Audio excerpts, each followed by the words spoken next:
Ho, ho, ho. Merry Christmas! Merry Christmas, everybody. Christmas came early this year. We are releasing this a week and a day before Christmas. Because why the heck not?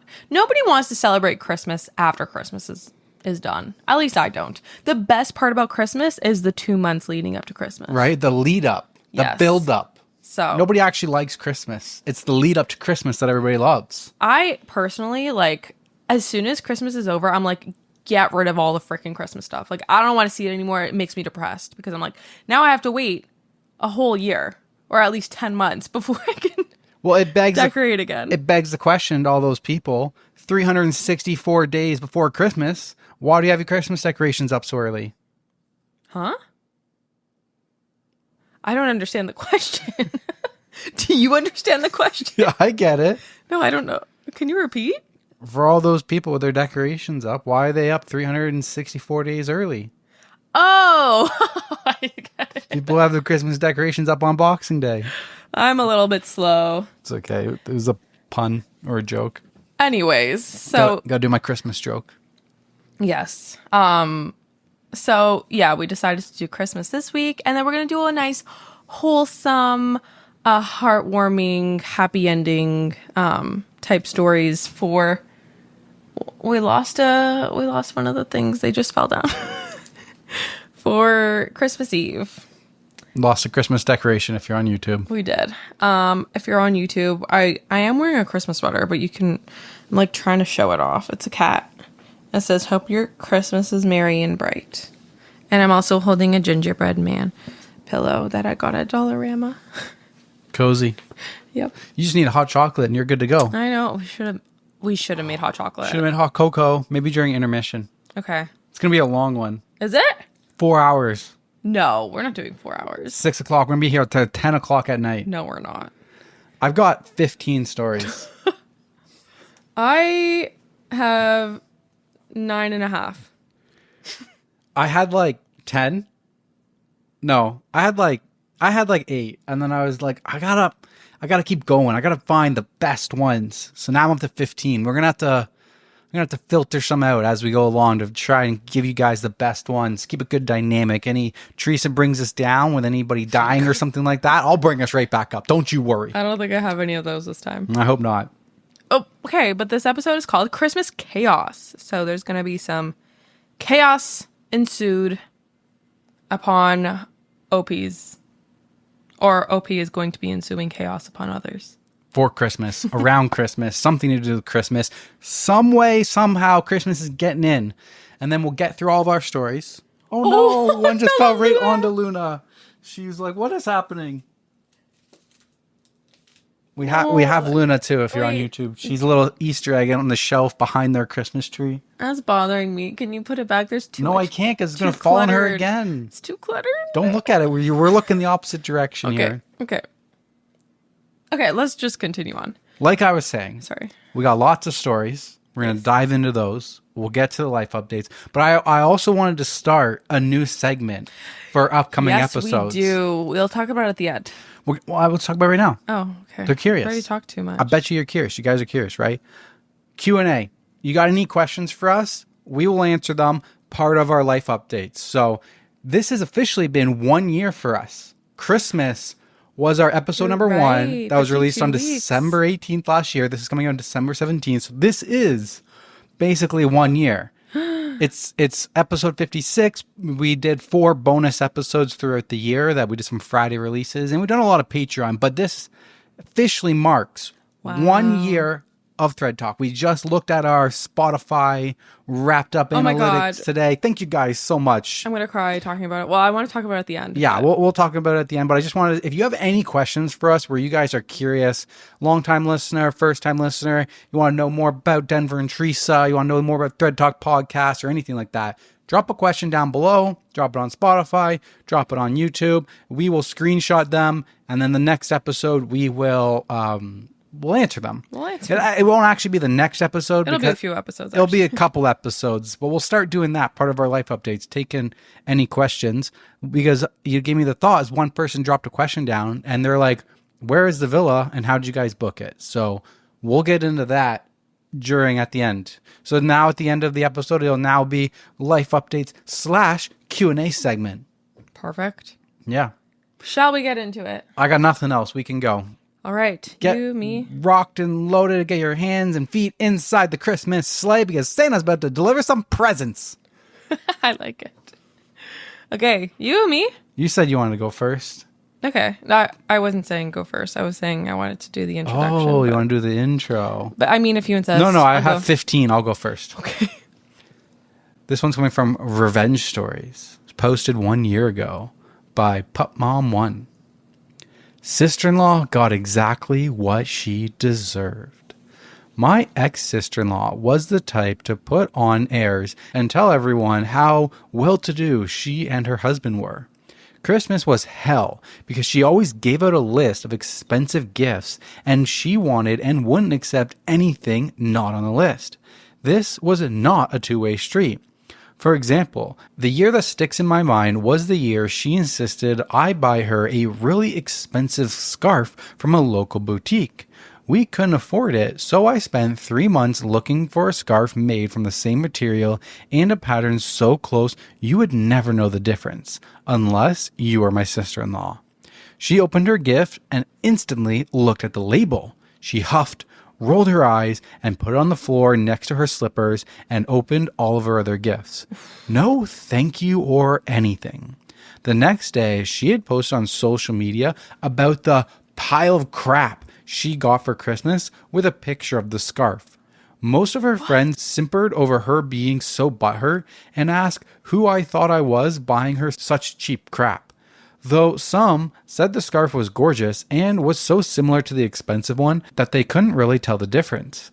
These people were quickly put down for being so cheap. Cue petty revenge. I waited 12 months, refused to look at her gift list, and ordered her gift. Christmas Day at her house again. She wouldn't go to her other family members' houses as they were not as nice as her house. So we all had to spend Christmas Day in a car for 2+ hours going to her house. So I handed her a small envelope. She looked pleased. I later discovered that she had actually asked for some gift vouchers for really expensive jewelry shops. So she excitedly opens it to find an Oxfam voucher for $50 to provide a foreign village with manure for their crops. The message I wrote, at least this year when you tell everyone you got a pile of crap for Christmas, you won't be wrong. Everyone burst out laughing. She was unaware that I knew about the moaning from the previous year. The look on her face was worth all the nastiness from her until I finally divorced her ass of a brother, who left me 3 weeks after my brain tumor diagnosis. Just for context, the year of the scarf, we were gifted her 2 children's school photos and 2 cheap picture frames from Tesco. The year of the crap, we got tea towels. Oh my God. Yeah, we're losing a bunch of ribbons over there. I was curious about it. Oh my God. This is the greediest bitch ever. That's insane. Gotta love the ones who put like super expensive items on their wish list and then get you cheap ass shit. No, okay, but aren't you embarrassed to like post it on social media and be like, right? This is my pile of crap that I got. Who posts that? Who posts that for real? Like, are you not embarrassed to be like, I'm an ungrateful bitch? Maybe it was like a close friend's Instagram story. Maybe, but still, like, ew. It's pretty stuck up. If my friends did that, I would be like, who are you? Big ick. That is, yeah. And she's being a little hypocrite because she's giving tea towels. Yep. Picture frames. That's insane. Wow. No, honestly, really well done on OP. That is a great little pun of a gift. One of the top comments. The good thing about the Oxfam gift cards is your relatives can't complain unless they want to be seen as uncharitable. I have gifted goats, chickens, water pumps, school materials over many years as Christmas gifts. It's just that piece of shit relatives never see the present. It's only the deserving folks receiving aid that sees the true spirit of gift giving. Like your work, OP. Yeah. No, it's so true. I love giving presents. Like, that is my favorite part. I don't care to receive them. I actually couldn't care less if nobody got me anything, like, I could not care less. I just like seeing the reactions of people when I give them the gift that I thought about. I don't know, that I thought thoughtfully of giving them. 100%. I like the giving of the gifts. I could care less about what I get. I could really care less. And I like the giving, like the joy on your mom's face when I gave her that Apple Watch last year. Yes. I knocked it out of the park. She's worn it every single day. You are pretty good at gift giving. I'm pretty good at gift giving, and I don't like giving gift receipts. I'm a big anti-gift card, gift receipt person. No, gift card. Sorry, not gift receipt, gift card. I'm a big anti-gift card person. I'll try my hardest to find you something, but it's getting harder and harder every single year. It's getting very hard. I'm running out. I'm having a difficult time this year. Yeah. Finding something that connects. Usually I try to pay attention earlier on in the year to try and figure it out. Oh, bye, Luna. Usually I try and pay attention early on in the year to try and figure out what I'm going to do. So I generally have a good idea on my own. I'm usually pretty good. Yeah. I'm pretty unique with my gift giving. You are. I like to think so. A little toot my own horn. If you guys are looking for a practical gift to give this year, or either just to give to yourself, Quip has some great options for you.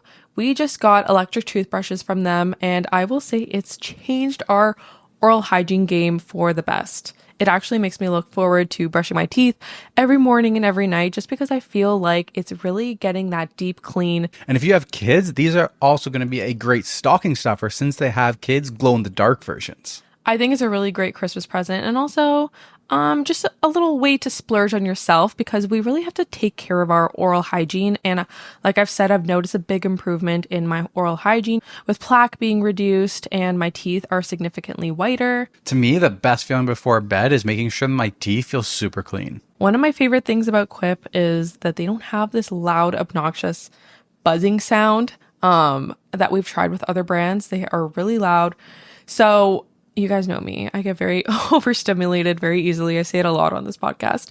But with Quip, it's a very reduced buzzing sound that can't really notice. Personally, I love how it's accepted by the American Dental Association, which means the Quip 360 is scientifically proven to remove 11 times more plaque than a standard manual toothbrush. And if you don't absolutely love your new toothbrush, you can return it within 30 days. You can also easily subscribe online to get the refill heads by mail, so you don't have to go into a store. That is my favorite feature because I hate going into the store. I was like Christmas shopping, getting some other gifts and stuff at the mall. Give me the ick, just being in large public places. So the fact that it's just going to show up in my mailbox, I'm down for that. With a subscription that you don't even have to think twice about. Exactly. Just boom, boom, it's at your door. And just for you guys, our listeners here at ThreadTalk, we're able to secure you guys a discount code. That's going to be 20% off site-wide. With your order, you can also get a free travel case and a countertop stand. So make sure you guys go over to getquip.com/ThreadTalk. That's GETQUIP.com/ThreadTalk. Free your mail today and get 20% off site-wide, plus a free travel case and a countertop stand at getquip.com/ThreadTalk. GETQUIP.com/ThreadTalk. That travel case is going to come in bonus for our wedding in Italy, because last time we had to put our toothbrush in like a Ziploc baggie and it was really bad. All right, let's get back to the story. All right. Am I the asshole because I canceled a Christmas trip to Disney for my girlfriend's kids? Maybe it will be ex-girlfriend soon. Ashley and I have been together for 3 years. Her kids are 9 and 12. I get along with them and they are good kids. I'm not their dad, but they are polite and respectful. My parents have bought them Christmas and birthday gifts ever since they met. I had a good year and I wanted to do something nice for the kids. Ashley and I talked about it and we were going to take the kids to Disney World over Christmas. The problem is that her ex wants to pitch in and come as well with his wife and their kid. I don't really want to go on a holiday with this guy and his family. I talked to Ashley and I said I would prefer it if it was just us, since this is our first big, quote, family holiday. She said that her ex really wanted to be there for the kids' first trip to Disney. We argued and I gave in. Then the plan was told to me. He really can't afford to stay where we were going, so he and Ashley decided that I should change our reservation and stay somewhere cheaper. Fine, I don't really care. I wanted to treat the kids to something awesome, but as long as we stay somewhere nice, then I'm happy. We chose a good neighbor hotel at Disney Springs. It's nice and still allows for early entrance and has character events and such. It turns out that what was supposed to happen was I cancel our reservation to the Grand Floridian and use the money to pay for an extra suite at the other hotel. Their idea of him pitching in was paying for flights for his wife and kid. I said fuck no. Ashley said that the kids really want their dad there. I said that he was welcome to take them. She said I was being cheap since I could afford to do this. I can, but that's not the point. I do not want to do this. I can afford to do a lot of things. I only do them if I want to do so. We had a big fight and I gave her the tickets for her and the kids to go and I canceled the flights and hotel. Now she is mad at me because she went through all this trouble and expense of getting the kids' passports and luggage and stuff. I told her to tell me what the cost was and I will reimburse her. Her ex called me to say that I was being a prick and hurting his kids. I said it probably hurt them more when he had a kid with another woman and left their mom to go be with her. I don't think I'm in the wrong here, but maybe an outside opinion would help. Thanks. P.S. Her ex is a manipulative piece of shit. He still tries to control her and I'm sick of it. Oh, burn on that last one, but damn. Do the kids already know that they're supposed to go to Disney World? I think so. Not a Christmas surprise, just a Christmas gift. Yeah, I mean, I don't think you're at fault. Like, you're not the one canceling the trip. Like, you're the one who is sticking up for yourself after they're trying to manipulate and get you to pay for everything. So you can explain to your kids why the trip got canceled. It's your own fault, not his fault. Yes, 100%. I would think. I think so. I agree. This is so entitled to be like, I want to come. I want my family to come. But we can't afford to stay in the place that you're in. So you need to downgrade. And with that extra money that you're saving, you need to pay for us as well. Yeah, that's fucked up. That is so crazy. You need to downgrade, but still pay the same amount.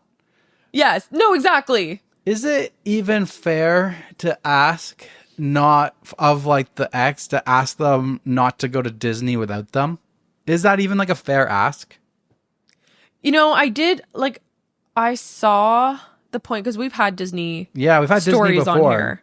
Some people think that the first time going to Disney is like such an amazing thing, but didn't you lose that? I think it is. But didn't you lose that right to be like, oh, I want to be there for the first time my kids go to Disney when you decide to break up your family? I mean, yeah, that's fair. Whoever the parent is that has the parental right to them, right. They get to take the kids to their first Disney. Honestly, yeah, because you're not there anymore. Like, you can't expect there to be like this dysfunctional fake family going to Disney together. Like, you know what I mean? Yeah, and like, what other things are you going to put that expectation on? Where like, oh, you can't take the kid there without me. But it's like, we're not a family together. Yeah, the argument you are no could be longer used. The full-time parent. Mm-hmm. Yeah, it could be used across other things. So I don't even think it's fair for him to claim that like, oh, I don't want my kids going to Disney without me. I know P says like he didn't want him to come in the first place. Exactly. Like this was his idea. This wasn't even the mom's idea. This was OP's idea. He did well this year. Like he got a raise or something, and he wanted to treat the kids like this. He didn't even have to invite the ex. Right? He's going above and beyond. Very generous. He's going above and beyond. Yeah. I wouldn't have even. Me personally, I would not even want to entertain him coming. Yeah. Like if he's coming, we are not going. That's that simple. If he wants to go, he can pay for it. And if you want to go if he wants to pay for you to go, cool. But I want nothing to do with that. Yeah. Crazy. Top comment. Not the asshole. A gift you are giving shouldn't be on someone else's terms. Yeah. Period. Exactly. Enough said. I feel like there's that. He's using that like, oh, I don't want them. I want to be there for their first experience of Disney and stuff. But I think that's invalid now. It's invalid. Yeah. I don't think you have a leg to stand on with that argument. I don't think you should have a leg to stand on. I wonder if he's like, he doesn't actually care. And he's just like, well, I want to, I don't know, be a dick and like in this guy's life. And like, I don't know. Seems like OP kind of thinks so. He's a manipulative piece of shit. Exactly. Yeah. Could be ulterior motives here. Yeah. All right. Okay. Also, one other point. Why would you want to spend Christmas in Disney? For me, let me just talk my truth. I need snow for Christmas. And I'm actually really sad that even though we live in Canada, we live in freaking Toronto that doesn't get snow anymore in the last couple of years. And I would not want to be somewhere warm for Christmas. I think that is the most depressing thing ever. Yeah, I agree with that. I guess I'm so used to it. Like we went and visited Madison and Andrew and in Waterloo. Yeah. And you got to like take the dogs for a walk and like It the was snow, so much snow, snowflakes. guys. Like it wasn't even snowing, and we got there. It started snowing as soon as we got there for the afternoon, like the evening. We got there at like 3 or 2 or something, and then it started snowing. You went for like a walk, and we drove home, and it was like, boom! It was so much snow. Like layer the roads across were the roads. bad. It was guess what lane you're in. Yeah, type of it was driving. like Mario Kart. Like everybody's just driving along. Sorry. I've never gone from like driving in like one of like a very heavy snowstorm where you're doing like 50 kilometers per hour. You don't know which lane of the road that you're on the highway. You don't know what you're doing. Everyone's being super cautious to drive 1 hour. And the time that we get home, there's zero snow. Not at one all. snowflake in Toronto. Once we got from like Waterloo to like Milton to the outskirts of the Toronto area, like not a single snowflake to be seen. Yep. When we were leaving, there was 4 inches on the car. I couldn't believe it. Yeah, it was actually really depressing. But yeah, I mean, Disney World could be fun. Like, I don't know. Actually, okay, I take that back because Disney does do like Christmas themed stuff. Do they do fake snow? Actually, they might. I actually do think they do. That'd be cool. In the park, I think, yeah, there are like fake snow. That'd be cool. But yeah, my point is just like when people are like, I'm going away for Christmas, I'm going somewhere hot, like that makes me sad. What? I don't know. I could. Not me. I could do it. Couldn't be me. I did it 1 year. My mom took us before I met you. My mom took us. I think it was like the first year after the divorce. She took Kat and I guess. What was I gonna say? I always find it weird when we watch the movies where they're like having like Christmas in like California or something. Like we were watching it feels unnatural. we were watching Xmas, and he's like in California, and it's like, you know, it's just weird. Yeah. Yeah. It's like snowman, but with sand. Sandman. Sandman. Yes. All right. Back to me. Yes. Okay. This one's coming from Today I Fucked Up. Today I fucked up by sending a vibrator to my grandmother. No. I bought a present for my grandmother from a website for her birthday. All went well. She got the present and was delighted with it. A few months later, I used the same website to order a vibrator, but it never arrived. I called customer support to complain, and they went over my order, including making sure they had the correct address. It was then that I realized I had sent the vibrator to my grandmother, as her address had been saved as the default one from the previous order. I called my grandmother to ask if she had received the package. She said yes, she had, but she gave it to my dad because she thought it was a toy for his cats that I had sent to her house by mistake. Now, I don't know if my grandmother honestly did not know that this was a vibrator and really thought that it was a cat toy. I believe she really had no idea what it was. She grew up Catholic in a small southern town and wasn't exposed to much outside of her little world. So now, not only had I sent a vibrator to my grandmother, she had given it to my dad. I refused to call my dad. I was not ready to have that conversation. But about a week later, I got the package from my dad that contained the vibrator, and we never spoke of it. You would think that this would be the end of the story, but it is not. Remember when I called customer service to find out why I didn't get my package? They were very nice, and they sent out a replacement. Where did they send the replacement? No. To my grandmother. I never told them about the change of the address. At this point, I was just too embarrassed to ask anyone about it and tried to forget it ever happened. Cut to Christmas. My dad came to visit.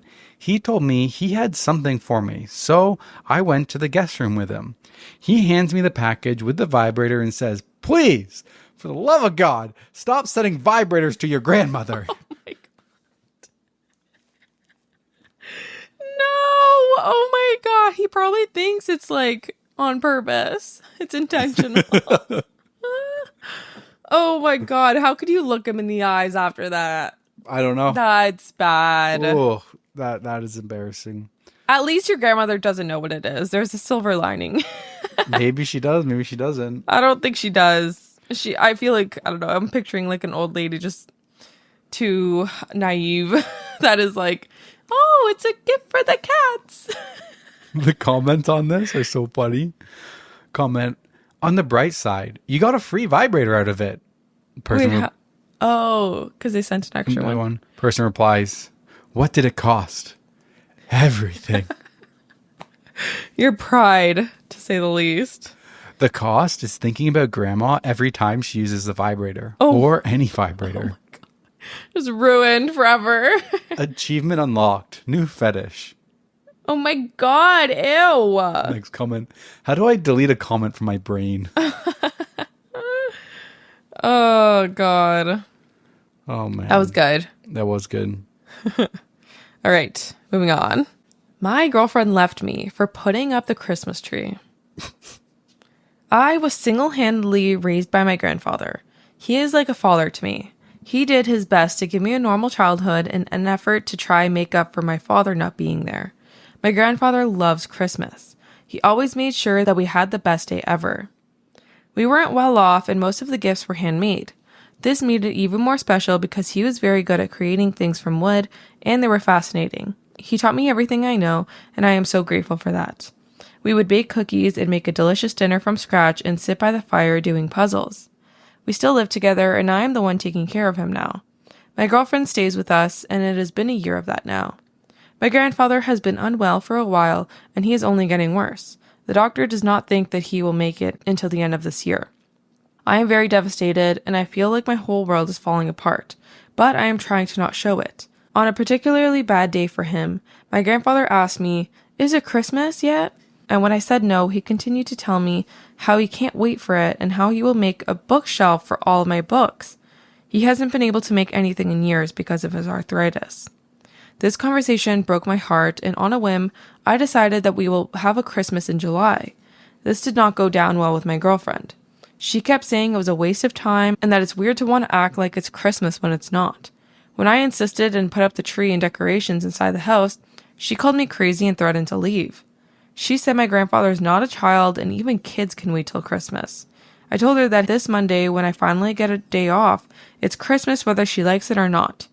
She could either choose to be a part of it or she could do what she thinks is best for her, but I would love her support. Well, when I came back from work, she was gone and so were her clothes. As for my grandfather and I, we have already started watching Christmas movies when I come back from work and he isn't in bed yet. I can't even begin to explain how much he loves it. I will get us silly matching pajamas and try get some of his favorite things, wrap them up and put them under the tree. I will also make us a nice Christmas lunch and hopefully light up the fireplace if it's not too hot, which is so unlikely. Maybe I am going crazy, but I just want to do this for us even if it's stupid. Merry Christmas. Yeah, Merry Christmas to you. It's not stupid, it's freaking heartwarming. Like, does this person have no heart? She literally hates old people? Literally, like no freaking comprehension. Exactly, like you can't understand that no empathy. He may not make be it to here Christmas for Christmas, and like yeah. I feel like it's like some weird jealousy thing. Honestly, like I don't know. He's giving his grandfather attention. I think so. When she's not receiving it, I don't know. But this was like insane to me. There's an update a month later. When I wrote my original post, I was going through a lot of emotions. I felt a bit insane for insisting on having a Christmas in the middle of the year just to make my grandfather happy. I was so glad when a lot of people validated my feelings on the post. The encouragement uplifted my spirit. Sadly, my grandfather died from sudden cardiac arrest a few days ago. I know that he did not have long to live, but I did not think that it would be so soon, in a manner that my heart was not prepared for. I've been trying to keep myself busy with everything, but last night in bed I cracked and I cried for the first time in a long time. The only thing that makes me feel a bit better is remembering how happy he was on our Christmas morning. I will never forget the look on his face and his overall demeanor. He had so much life in him, and to my surprise, he smiled mischievously, took off his wedding band, and gifted it to me as a Christmas present. I do not remember ever seeing him take it off before in my whole entire life. It was a sobering moment, but it was also a memory that I will forever hold close to my heart. It meant the absolute world to me.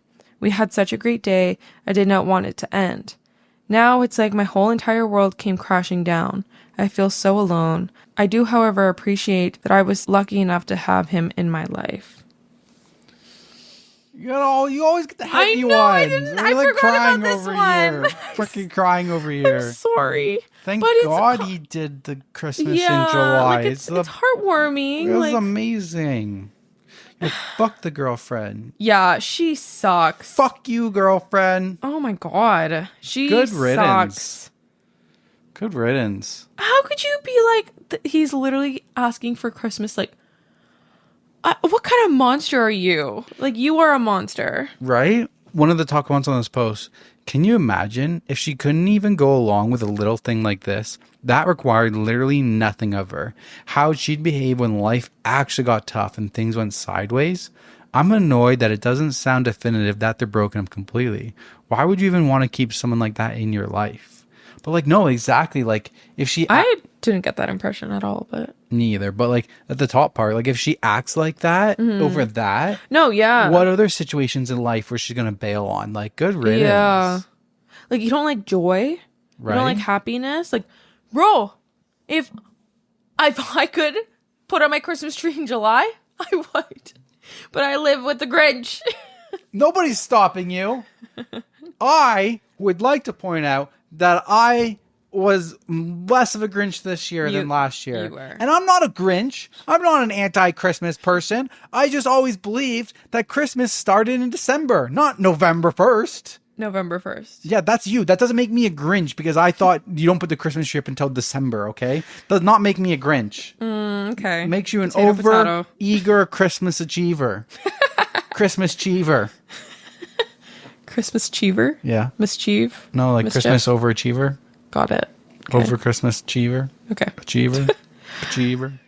I hope OP I hope he remembers the good parts. I feel like he has that final Christmas memory, and that is priceless. Yes, exactly.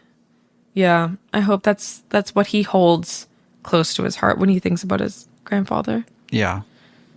All right, let's move on. All right. I'm going to do another Today I Fucked Up because we need to bring the mood back up over here, okay? Coming from 1 year ago. Today I fucked up by ruining the magic of Christmas. Every year, around the holidays, I am still saddened by the fact that I ruined the magic of Christmas by being a nosy child.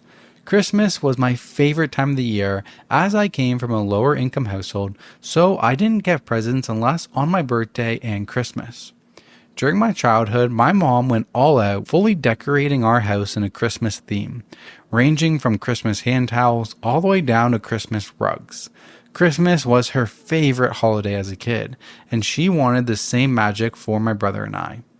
Going back to when I was 10 years old, my brother and I both believed in Santa, but also knew that our parents would give us one gift with Mom and Dad written on the box, but the rest came from Santa. One day, my brother and I decided we couldn't wait till Christmas Day and decided to look for one present that was coming from our parents. So we looked everywhere, under beds, in closets, but ultimately decided to go into the crawl space to look further. After checking nearly every container in our crawl space, we got to the last couple of boxes under a blanket, and under the blanket contained every Christmas gift for the both of us. We were both a bit puzzled, as we thought Santa didn't bring gifts until Christmas morning. Of course, being nosy children, we went through each item. The Today I Fucked Up moment occurred when I got my hands on a yak back. Brackets. It let you record messages on them. Naturally, I hit the play button, and it was a voice recording of my mother singing, "Ho, ho, ho, Merry Christmas," in her best efforts to sound like Santa. We both instantly realized that Santa and my mom were the same person, and it crushed us. The magic of Christmas was gone, just like that, and I felt tremendous guilt for spoiling it for myself. While playing with the yak back, I accidentally recorded over my mom's Santa voice, and once that happened, it was gone. Forever. Fast forward to Christmas morning, I'll never forget when I unwrapped the yak bag and my mom asked me to hit play to see if Santa left a message. And when I did that, it was me making fart noises. The look on my mom's face still pains me to this day 25 years later.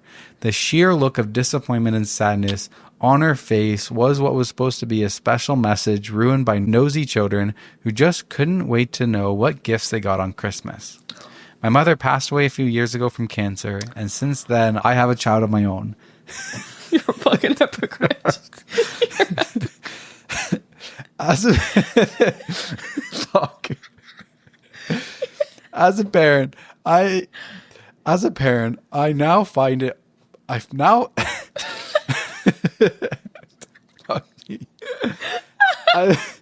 As a parent, I now find myself in similar shoes as my mother, wanting Christmas to just be as magical for my daughter, specifically with Santa in honor of my mom.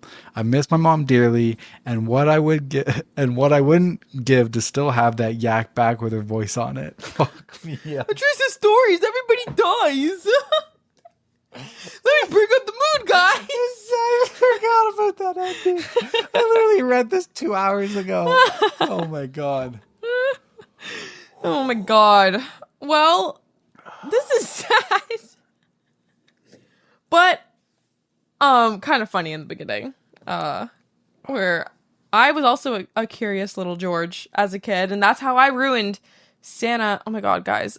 We should have done a trigger warning for if you're listening with kids in the car. Oh, come on. This is an 18 plus podcast. Oh, well, some people listen with their kids. I swear way too much for people to be playing with their kids. I'm okay. Sorry if you guys have listened with your kids. Santa's still real. Now drop off. I don't think that should be anything that we have to explain at the beginning of the episode. Anyways, that's how I ruined Santa being fake. Because I was a Snoopy. Snooping presents? Yeah. I never snooped. You didn't? No, I don't think so. Oh, I was a little, yeah. It was in my parents' closet, like in their armario. I don't know what it's called. It's in Closet. No, but like not in the closet, like in like a box. No, a stand, like chest. No, crate. Stop it. Stand. Armadio. In an armadio. I don't know. Is that even Italian? Is that English? I don't know what the hell you're talking about. I don't know. Not my English. Cool. It was hidden. A closet that isn't built in, like like armoire. Yeah. Okay. Okay. Cool. We can move through the story though. Like you're hyper focusing on this point. Detail. It was in there. That's all. That's it. That's the end of the story. What about how you found out? Oh, I was snooping when my parents. I don't remember. You and Unge? No, just me. Oh. And I remember seeing it was like one of those dance those like dance boards and like the bar, like a ballet thing. I don't remember. And I was like, oh my god, my mom got it for me. And then on Christmas morning, I opened it. It was from Santa. From Santa. I was like, Mom? What the fuck is this? No, but I don't think I came clean to her. No, right? You wait till next year. Yeah, like I still milked it. Yeah, you got to. Yeah. But the magic was ruined for me. Yeah. I did that to myself. So my where I grew up, there used to be this like spiral staircase that led up to the attic bedroom. Oh, you're rich. Kind of. Like spiral staircase. People thought we were rich, but like my dad built the house. My parents worked hard for everything. But when you pull up in the driveway, it's like, whoa, that's a big freaking house. It's not that big on the inside. But I would fall asleep on the staircase, like because it would be like I'd be like looking at the Christmas tree across the thing. Sure. Living room, big living room. Oh. And the stockings were on the staircase, but I would fall asleep on those stairs, waiting for Santa. Aww. Yep. I'm staying up all night, motherfuckers. And what happened? I fell asleep every single time. And then you never like woke up? I woke up in my bed. Okay, you know what? I woke up to my dad like picking me up and putting me in bed. I literally asked my parents this, like, did you give us like sleeping pills or like sleeping medication? Because I just a child. never woke up. You're a child. You just fell asleep. No, but I was always a light sleeper. But Christmas, I never, ever, ever woke up. I don't ever remember as a kid having like a hard time sleeping. Oh, I do. No, I don't remember that at all. I had no problem ever sleeping. I think I've always had issues. Could sleep I've anywhere. always had anxiety. That's why. What was your number one Christmas present that you remember as a kid? Oh my gosh, I think one of those not a Tamagotchi, but the house. Pet Pal? No, the house. The house, and you like she had chores to do. Oh my god. I just saw it on my TikTok. It was like for kids, like the house. No idea. It was like a big block. I'm sure you guys know what it is. If you know what it is, please let me know in the comments. Yes. I don't know. I don't remember. Okay, but that. All right. Biggest one that I can remember, one year I got a Teletubby bicycle. It was bright red. Had the tricycle, had the training wheels, had the little horn on it. I started riding it in the snow. It was inside. So I remember excited. it was wrapped up. My dad wrapped it all. My mom wrapped it all in Christmas wrapping paper, but you could see it was a bike. I was like, I want to do it. That's so funny. Madison always got me Legos, and Aw. yeah, I love that. I love Christmas. It's really like thanks to our parents that like for sure. My mom tried to keep the Christmas spirit alive for as long as possible. I feel like if I was a parent, I would like I have my plan to be I'd wrap the normal presents from like dad and mom and the siblings and put them under the tree. And then you got to wrap the Santa presents and you got to hide them and you got to put them in the middle of the night, right? Yeah. You got to like, when do you do it? I know. Plus, when do you do the stocking stuffers? That's so much anxiety. No, it's not. Bro, to make sure that your kids don't wake up? What if you're caught red-handed? They're little munchkins. They're passed out. What if they're not, though? It's what if just they woke a up? dream. Go back to sleep. See, I don't know. If you are a parent out there and you've been caught, let us know your story. Ooh, I would that's a love good to one, too. know. And then even after we knew Santa wasn't real, my mom would always still get one gift and put it under the tree from Santa, and it would be like a family activity for the day. Like it would be like a new board game or a puzzle. She would always get like a board game or a puzzle and wrap it up and put it from Santa. And then after everybody had done all their presents, the last one everybody opened up the Santa present. That's cute. I like that. Yeah. All right. Okay, let's move on. We're yapping. I know so much Christmas stuff. I have so much I want to say too. I want to talk a little bit about like what my tradition is like growing up as a kid, but we'll save that for after the next story. Okay. One goal: nobody dies in your story. Okay. I think we're good with this one. Okay. Am I the asshole for refusing to wear a disgusting, ugly sweater to Christmas dinner with my boyfriend despite it being a quote-unquote family tradition? My boyfriend and I have been dating for a few months, and he invited me to meet his family for the first time for Christmas dinner. According to him, it's his brother's, he has 3, family tradition to make new partners wear an ugly Christmas sweater of their choosing as a rite of passage, his words, for entering the family. At first, I thought the concept was cute. I had imagined things like Santa getting stuck in a chimney, lights, bells, etc. But when they mailed me the sweater, my jaw dropped. It was probably the most vulgar Christmas sweater I've seen. Without getting into it, let's just say that Santa was making gestures / participating in an act that was not okay for children to see. I personally thought it was gross, and it was bad enough that if someone at work saw me wear it, I'd definitely get in trouble. I told my boyfriend that in no way would I wear this, but he said I was being a wet blanket and unsupportive of his family tradition. I said I'd wear any other sweater and would even pay for one myself, but he just called me a spoiled sport. I do love my boyfriend, so I actually considered wearing it and asking people to not take photos as a compromise, but the day of the party, I decided to not wear it last minute. I had to drive separately from work, so my boyfriend didn't know about this prior. When his brother opened the door, he eyed me up and down, and I could tell he wasn't happy that I didn't wear the sweater. My boyfriend was really pissed when he saw me, and we argued in the guest room for a little bit. His brothers teased me for being uptight, and I could tell the jokes embarrassed my boyfriend. I ended up leaving the party early without my boyfriend, and we've been fighting via text since. Now I'm thinking that I was the asshole for taking the joke too seriously. Am I the asshole? No. Like if it was like I can see that being a little bit of a funny tradition. Yes. Kind of. I could see it if it was like, I don't know, like she said, Santa getting stuck in a chimney, like ugly Christmas sweaters, Like a funny ugly Christmas embarrassingly sweater. ugly Christmas sweater. Not Santa having sex with Mrs. Claus on your shirt. No. That's vulgar. Exactly. And you have to respect that someone may not be comfortable wearing Yeah. that. Like she literally said, I was okay with wearing it if we can compromise and no one took pictures of me. Like that And makes they me weren't feel willing to promise that. That's kind of fucked up. It's No, like I think they were. Oh. But still, like for her, like that means she feels like really, really, Self-conscious? I don't know. She just doesn't like it. So Yeah, I don't know. Like I can see it being a funny tradition, but funny traditions are only fun when people want to participate in them. So I don't think you should be like trying to like force that on your new girlfriend. And like you could still get the laugh out of something like a really ugly Christmas sweater, like something with like tinsel and pom poms and stuff. Like stuff that's like really ugly. It doesn't have to be like immature. That's past immature. Yeah. There's an update. I really appreciate everyone who took the time to message me. After reading your comments, I really thought long and hard about my boyfriend's family and whether or not I wanted to be with a partner who wouldn't respect my boundaries. We got in one final fight when he nagged me to apologize to his brothers all separately. I told him that if he wore the sweater they bought for me for a Friendsmas party, about 15 to 20 attendees, then I'd apologize. He immediately freaked out and said no, and tried to argue they wouldn't understand because it's not their tradition.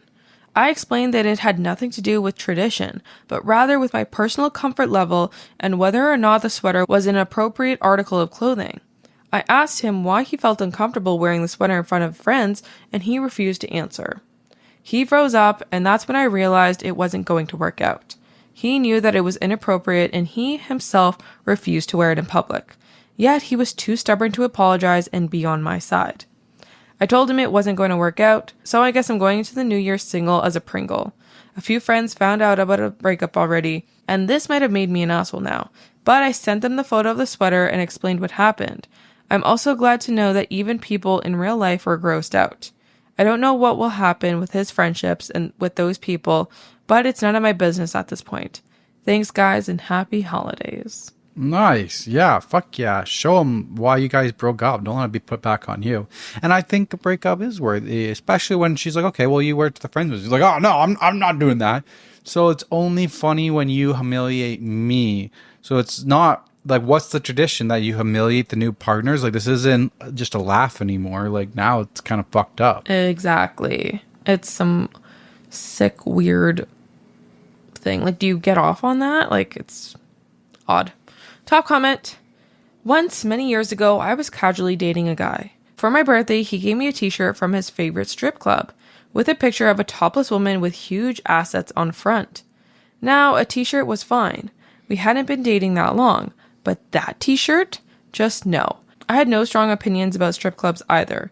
Not my thing, but not my business. I didn't say much and I threw it away later. But I'm thinking about this. How inappropriate that was, and maybe this guy is not all that. Then it gets worse. He starts bugging me about wearing the shirt. He wants me to wear it. He wants to see me wear it. I should wear it on this occasion or to that place. Like, he just can't wait to see me in public wearing that shirt.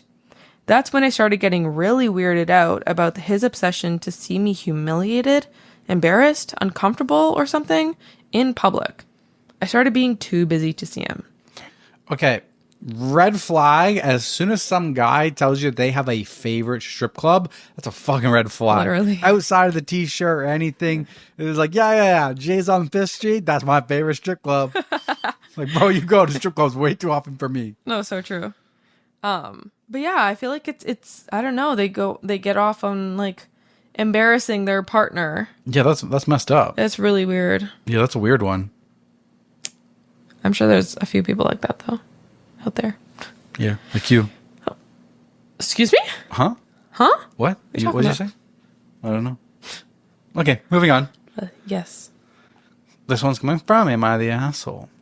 Am I the asshole for demanding the same Christmas present my stepbrother got? I sound like a real asshole, but I've completely lost my mind over this. I'm 17, and my stepbrother is 17. We both have our driving license. I just found out 5 days ago that my dad and stepmom bought a used car for my stepbrother, and they got me a $600 gift card to Best Buy. I know $600 is a lot of money, but what the fuck? Am I crazy, or is this super unfair? It's literally the straw that broke the goddamn camel's back. I'm actually so pissed off that I've moved to my mom's house full time. My dad seems to be genuinely sorry and told me he's looking for a car now, but that it'll take a while. I messaged him back saying that I'll decide if I want to see him after he decides to be fair for once. I've ignored all of their calls and messages from him since. My stepbrother messaged me saying that I need to chill out and that he'll let me use his car. He also said that I need to stop bitching and ruining everyone's Christmas. I told him to get in his Civic and fuck off. Am I the asshole? No. This is insane. Drink every time I say this is insane because what the heck? Do parents like just suck?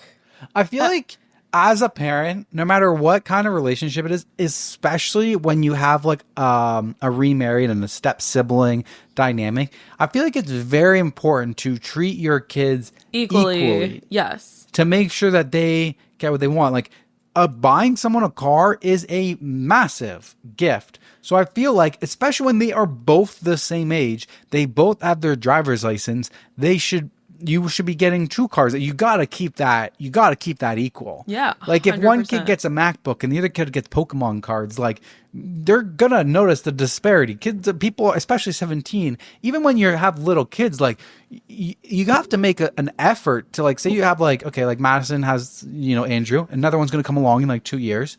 I feel like you have to make an effort to make sure like, okay, if Andrew got 5 gifts, the other kid gets 5 gifts. Like to not have you gotta have an equal balance. Yeah. Like they gotta, open up presents at the same time, have the same number of presents, have an equal value-ish. Not necessarily like value, but like not money value, but like value, right? Yeah, like what it means to the kid. What it means to the kid, right? Like maybe the one younger or older kid he's into something like a musical instrument, the guitar. They don't know the guitar is $500 versus $100, but then you got to get the kid something of like kind of like equal. Yeah, no, I get what value, equal impact. Impact. That's a good word. Impact. Like, and even same thing. Like if you get the kid, he's 17, you get him a car, and then the younger one's like 14. 3 years later, be expecting to buy another freaking car. Yeah, exactly. I just wondered that this not ever crossed the parents' mind. Like, oh, maybe the other kid, like OP, is gonna be feeling left out. Right? Like, did you think that and then still proceed with the purchase? Or did it just not cross your mind because you're a complete dumbass? Right? How does it not cross your mind that like, oh, I'm going to get my stepson a car and my actual son is going to get a $600 gift card to Best Buy? Yeah. Now, that being said, if child A is like, I've been wanting a car, I need a car, I love a car, I want a car, and child B is like, nah, I don't like to drive. I don't want to drive. I prefer taking public transit. Said no one ever. That's not true. I guess, like, if you don't want it, like, if you don't have your license and you don't want to drive. No, there are some people out there who don't like to drive. Okay. They get around their life. They take the subway, whatever. They don't need the car. Okay, you know what I mean? I know, but what I'm saying is, like, if the kid is like, that's been their desire and this kid has no desire for, okay, that's okay. Get the kid what he wants. But, like, if you know that they're both going to want cars... It's a top comment, not the asshole. It takes a serious miscalculation by both adults to think that kind of uneven gift giving is okay. I think after you cool off, you should sit down with your dad and explain how hurt you are by the disparity. 100%. Yeah, my thoughts exactly. Like, how could you go ahead with this purchase without thinking about it? It's kind of like every year I get you so many things for Christmas, and all I get is socks back from you. Goodbye. Like, you never get me anything good. Goodbye. I didn't just take you to Vegas last year. That was for my birthday. Okay.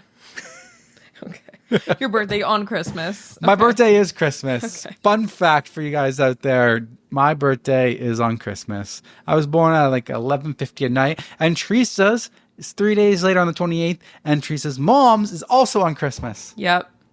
Family of Christmas babies. Yep. Alrighty. I want to talk about like just guys, Teresa always gets me amazing gifts. Like, don't worry. She took me to Las Vegas I don't last think year. they doubted me. She got me the snowboard. The one year, she got me snowboard bindings. She got me snowboard bindings because I had wanted a new snowboard. And she got me snowboard bindings and I unwrapped them and I was like, oh, this is so nice. This is so good. Like, she doesn't know, like, she doesn't really know about snowboarding. So my thought process is like, she didn't realize I wanted the board and she just thought I wanted the bindings. So I get the bindings. They're Burton bindings. They're good bindings. I'm like, oh, thank you so much. Like, no, this is great. Yeah, I'll just get a board. I'm wanting to get a new board. I'll just get a new board to go along with it. No worries and stuff. I was a little confused. Definitely not ungrateful at any point because I know what, like, they were expensive and Teresa put a lot of work into getting them. And so it was more just like confused because I'm like, it's just like, it's like half of a present. I thought Teresa would know better than to give me half of a present. But even if this is the half of the present, I'm okay with that. That's fine. I'll buy myself the snowboard. No big deal. Very grateful for this. You didn't give me any inklings that you were disappointed. No, I wasn't disappointed. Yeah. I was slightly confused. Yeah. You seemed really happy to me. I was happy. New bindings. That meant I'm now encouraged to go buy myself a new snowboard. It was good. Like, it was good. They're valuable. I appreciate it. I was just slightly confused. Mm-hmm. There's just a tinge of confusedness. It's like confusedness. Yeah, it's just a tinge of not confusion. Confusedness. No, yeah, it's a tinge of confusion. It's like getting somebody the cat toys without giving them a cat.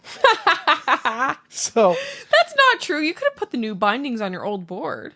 Yeah, but it would have made more sense if you got the board, but not the binding. Okay, well, anyways. Whatever. So she gives that to us. Where were we? Was that? We were in Regent Park at our old place. Was that Regent Park? Yes. Okay, so that was our first place together. Yeah. So then we go to Teresa's parents later that night, and then up on her bed in the bedroom was my birthday gift, which was the snowboard. Yes. And I was so excited to give that to you. Masterminding it. Oh. I couldn't wait those couple hours. I was just like, I'm so excited. Yeah. And then you were very happy. And then 2 years later, I got you skis and boots. Yes, you did. But what I wanted to say is, what is your Christmas tradition? I always grew up, all the kids woke up, we grabbed the stockings, we ran to my parents' room, we ran onto their bed. They were still in bed. We were basically jumping on them with our stockings. We did all of our stockings. Then we got up out of bed, went, had breakfast. And then after breakfast was done, we went to the Christmas tree and we undid the Christmas trees. Also, I think actually after the stockings, we went and did the horses. And then we came up to do breakfast. And then we did the Christmas presents. And then in the evening, we had birthday dinner for me. Evenings was birthday time for Denver.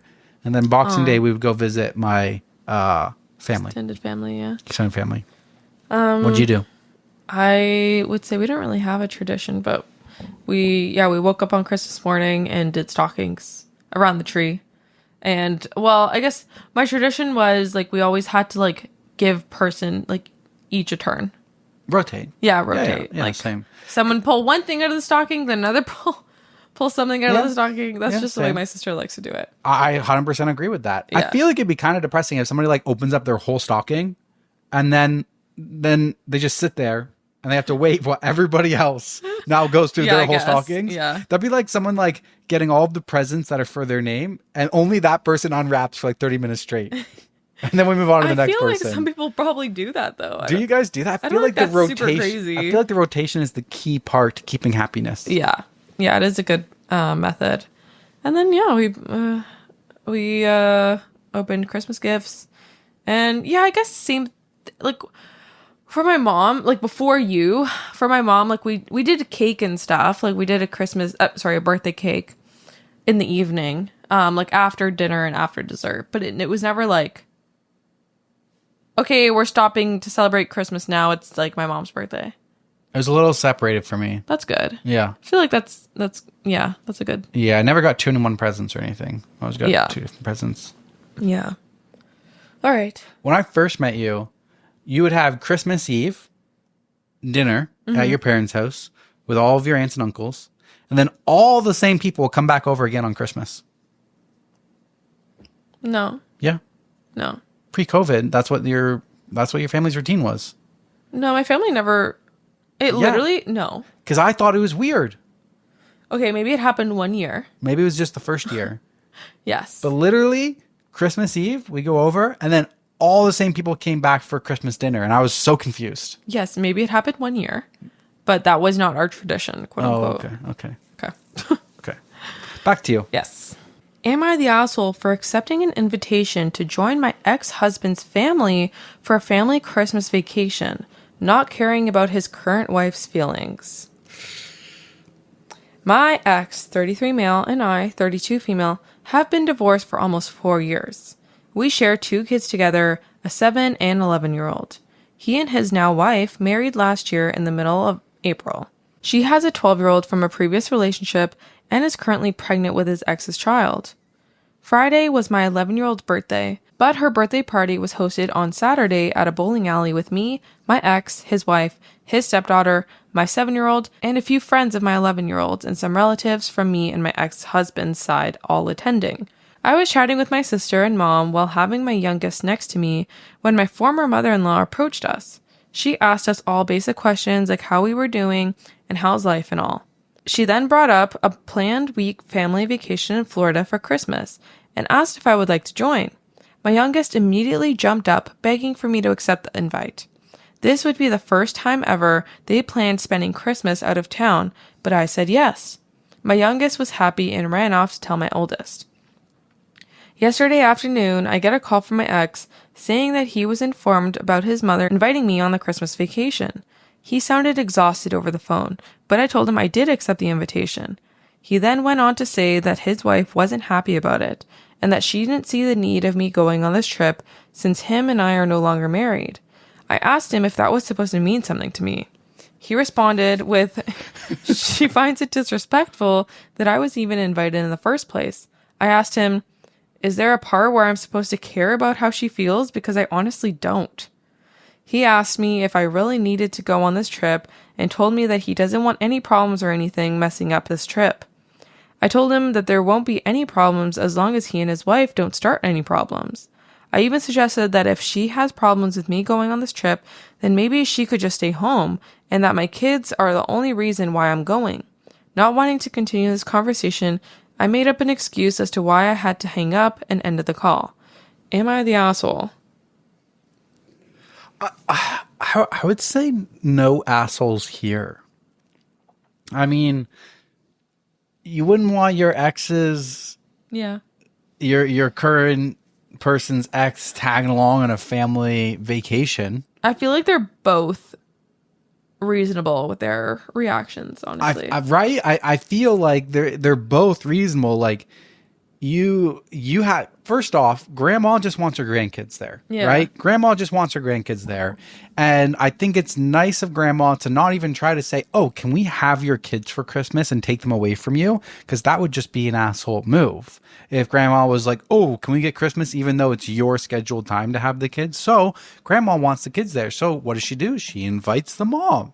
If mom goes, if mom can go, she'll be willing to let the kids go. And grandma wants the kids there.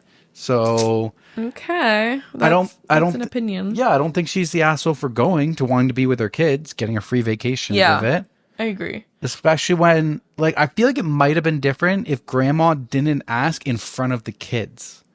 If grandma had asked her, not in front of the kids, she might be like, well, I don't know. I don't know if that's the best situation. Maybe she would have said no. But grandma basically asked her kids in front of her and she had no choice to say yes to her kids. Yeah. So she's like, yeah, I'm going. I'm not letting my kids want to go. So now I have to go. Yeah. And I don't blame the new chick, the new wife for being upset that the ex-wife is going to be on the Christmas holiday. Yeah, 100%. She should be mad at grandma though, not freaking ex-wife. Yeah, they're both valid. There's no, So the top comment actually disagrees with you. It says, you are probably being weaponized as the mother-in-law does not like the new wife. A lot of people, so that was, another comment replies to that. Mother-in-law crafted and calculated that invite. Yeah. I suspect OP is fully aware on a couple levels and is perfectly happy to be a passive antagonist. Well, it depends on how their divorce was. Maybe he was an asshole. Maybe. I mean, people love being spiteful to their ex. Their exes for a reason. No, but I think like the mother-in-law wants them back together. Oh, maybe the mother-in-law just doesn't like the new wife. Yeah, that's what they're saying. But that doesn't mean she wants them back together. She could just know tensions. Oh, she... I would agree that mother-in-law crafted that invite. Like, purposely set it in front of the kids so she couldn't say no. Exactly. And then I would like to lean on the better angel on my left shoulder to say that she just wanted her grandkids there. Yeah, I mean, yeah, that could be the case as well. Who knows? Who the heck knows? That commenter could be right, though. Regardless, yeah, I do agree they're both valid in their feelings. Yeah. This is this tough situation because, yeah, like, OP isn't supposed to care about the new wife's Yeah, but feeling. she also isn't supposed to be there. Yeah. In normal world, she's not supposed to be there. Yeah, this isn't It's really normal. It's his family. Yeah. Grandma shouldn't have invited her. And I would think that if Grandma had invited just her and not in front of her kid, that she would have said no. But Grandma did in a manipulative way. Yeah, I would agree with that. Grandma's a little fucking string player, little puppet master. Puppet master, yeah. All right, let's move on. All right, this one's coming from Best of Writer Updates. Am I the asshole for refusing to baby-proof the house and lock my cats outside during an Xmas party? Can I just go on and say that anytime someone types Xmas, I am going to read it Christmas? Yes, you should. Okay. So, Christmas is coming, and my workplace is brimming with lights and ideas of who should hold the Christmas party this year. Since it's a small company, one small house would be enough. I happen to have a pool in my backyard and just invested in a barbecue. They all asked me if I could hold the party this year, and I said yes with 2 conditions. First, this will be an adult-only party, and second, we will have barbecue with prawns and other normal barbecue stuff. Meats are always welcome. Everyone agreed, and some just asked if I could cook the prawns separately since they are allergic. No problem. I'm more than happy to assist with that to make sure no one goes to the hospital.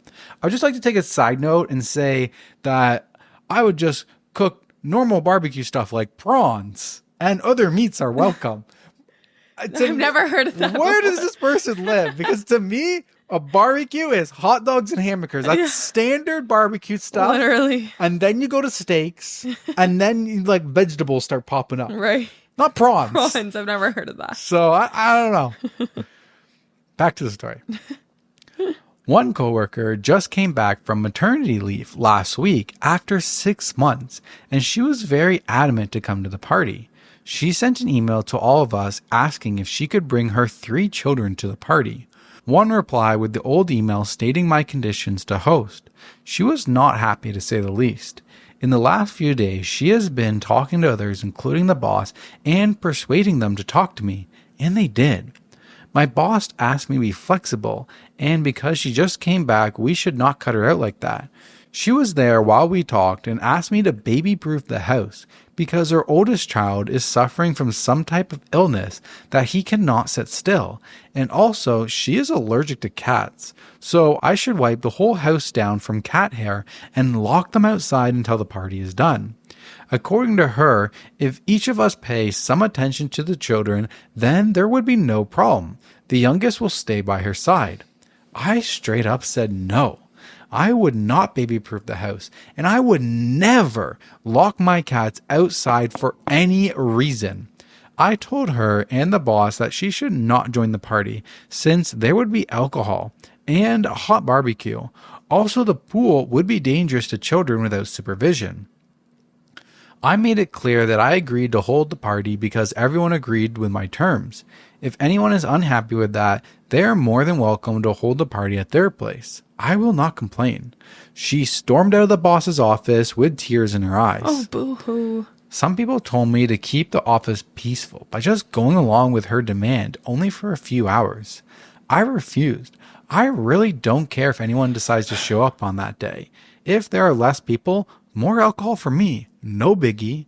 Now, my boss decided to reevaluate the situation and sent an email asking if anyone else will volunteer to hold the party. I was not included on that email, but I found out through a work friend. I did not say anything and I ignored it. People have been replying by email to each other without me and no solution. Yesterday, she came in with her baby and tried to show me. I don't like any types of kids, so I asked her to leave my table and continued to work. She took offense and left for the whole day.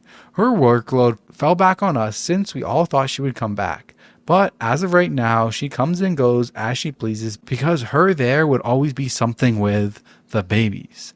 People are telling me to stop being an asshole and just give her what she wants, because being a mother of 3 is no small job and she deserves a break too. To be honest, I almost laughed out loud hearing that.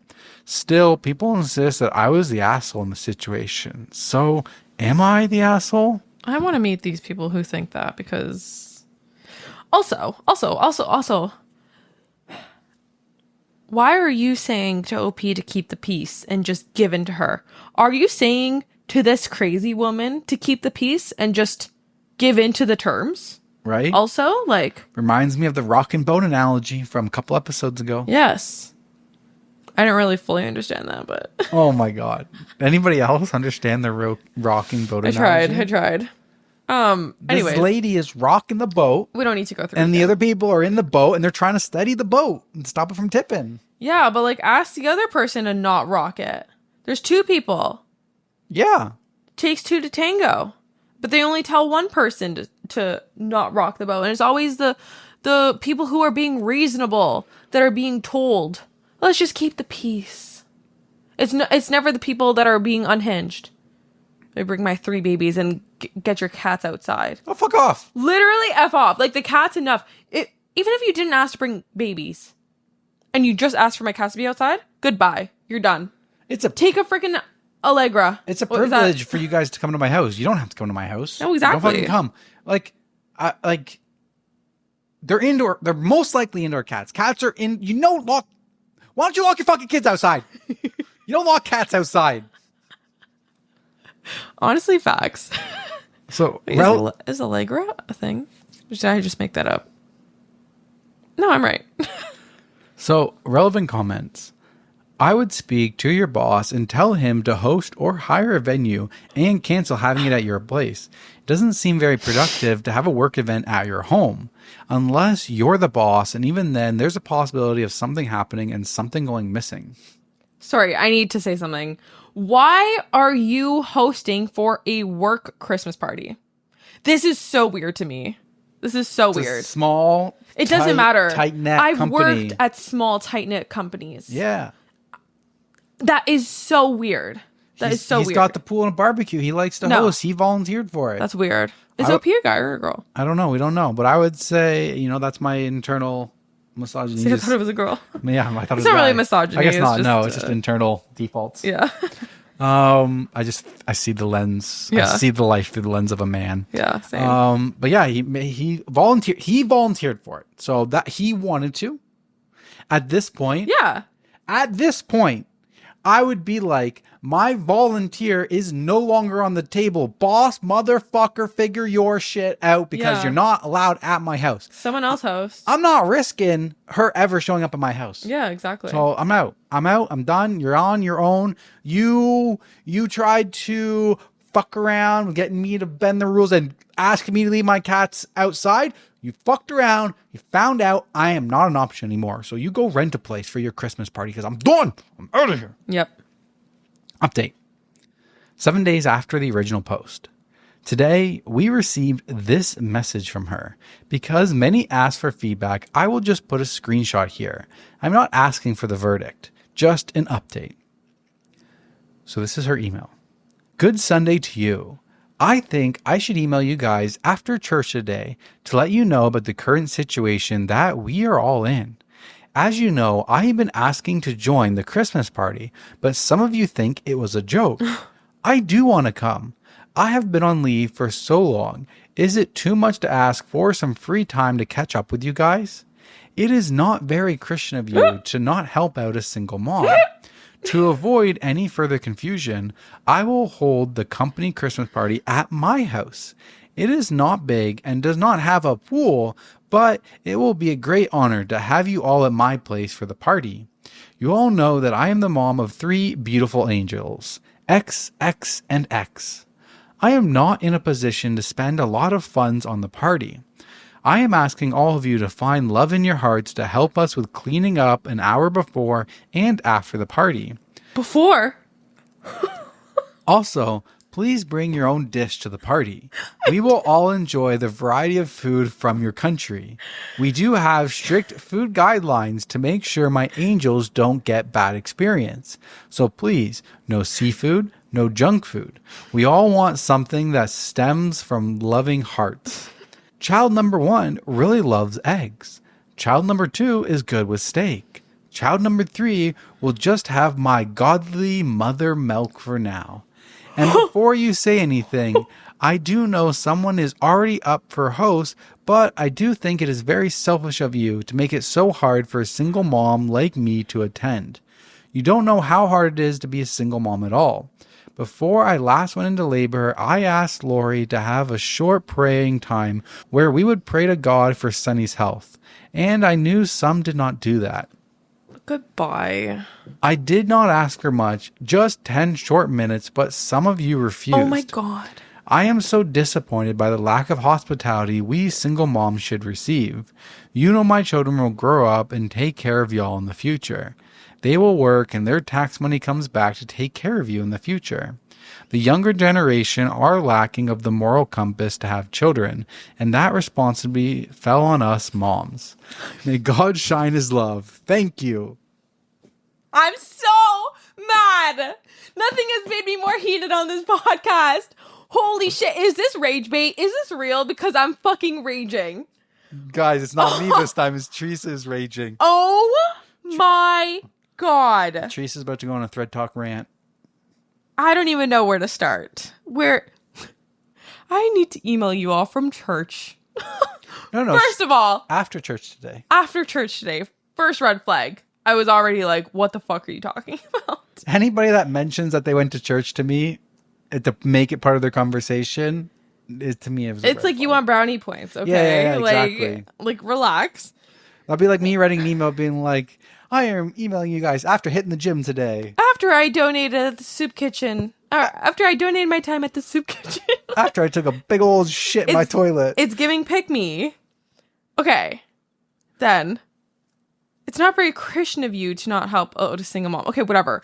She's pushing her beliefs onto all these people. She's forcing people to pray for her. That's fucking sick. You're a weirdo. Third of all, I guess.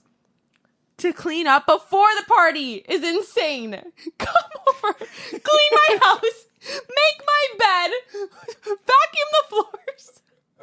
What do you mean before the party? I can understand after the party. Everyone takes a dish inside. Everybody washes their own dish. Like, fine, I get this. You don't want to be left with the mess.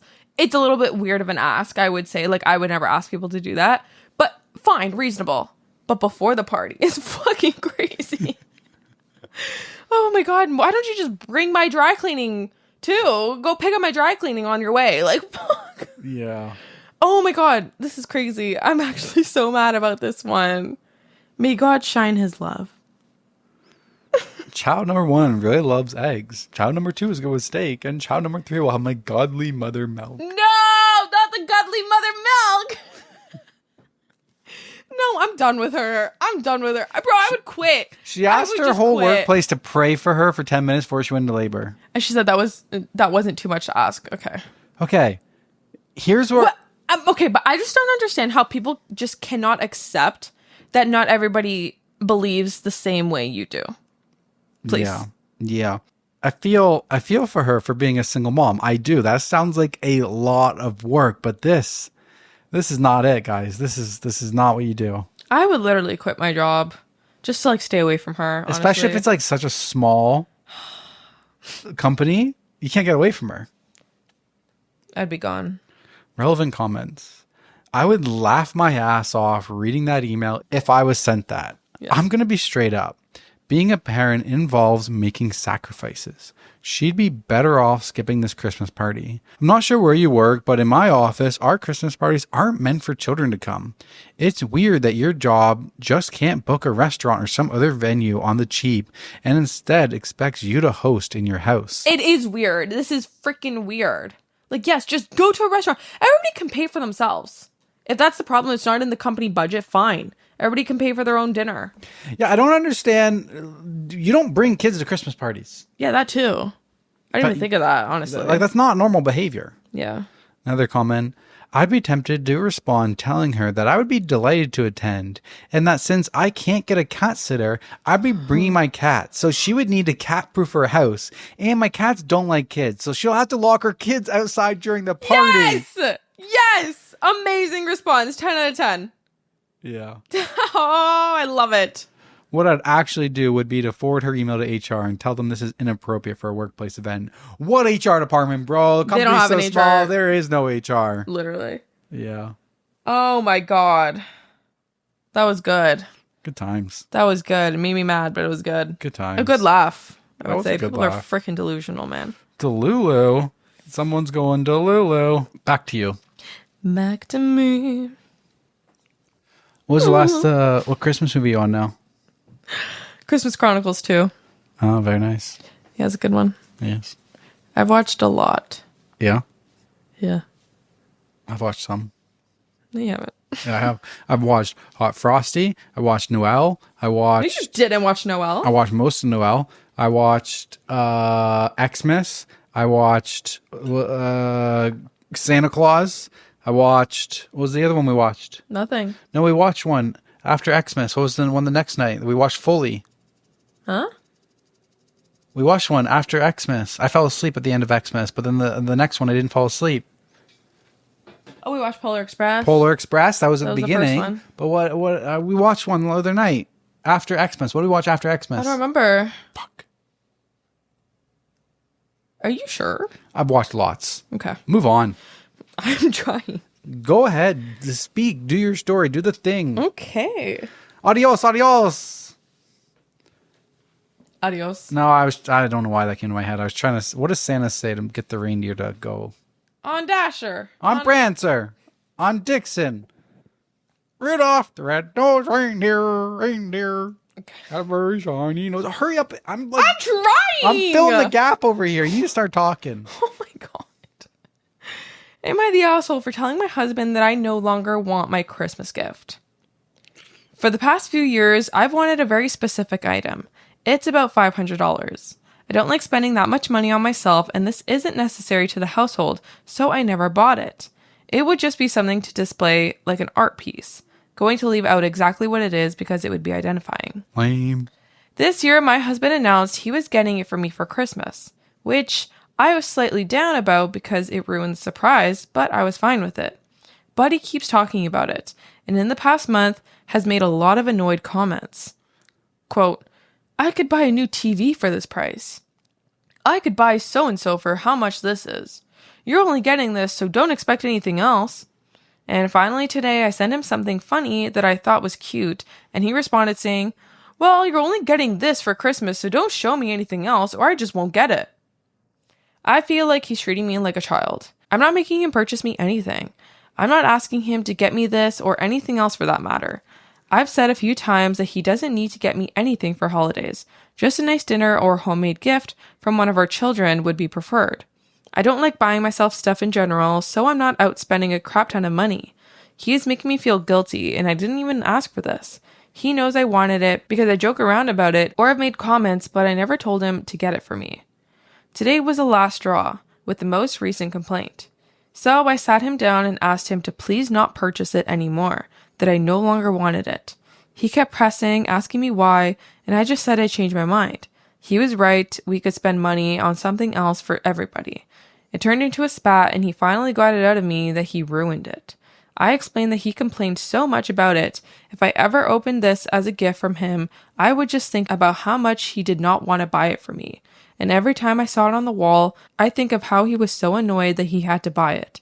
So I'd rather he just not get it. He got super upset and said I ruined Christmas, so now I feel awful.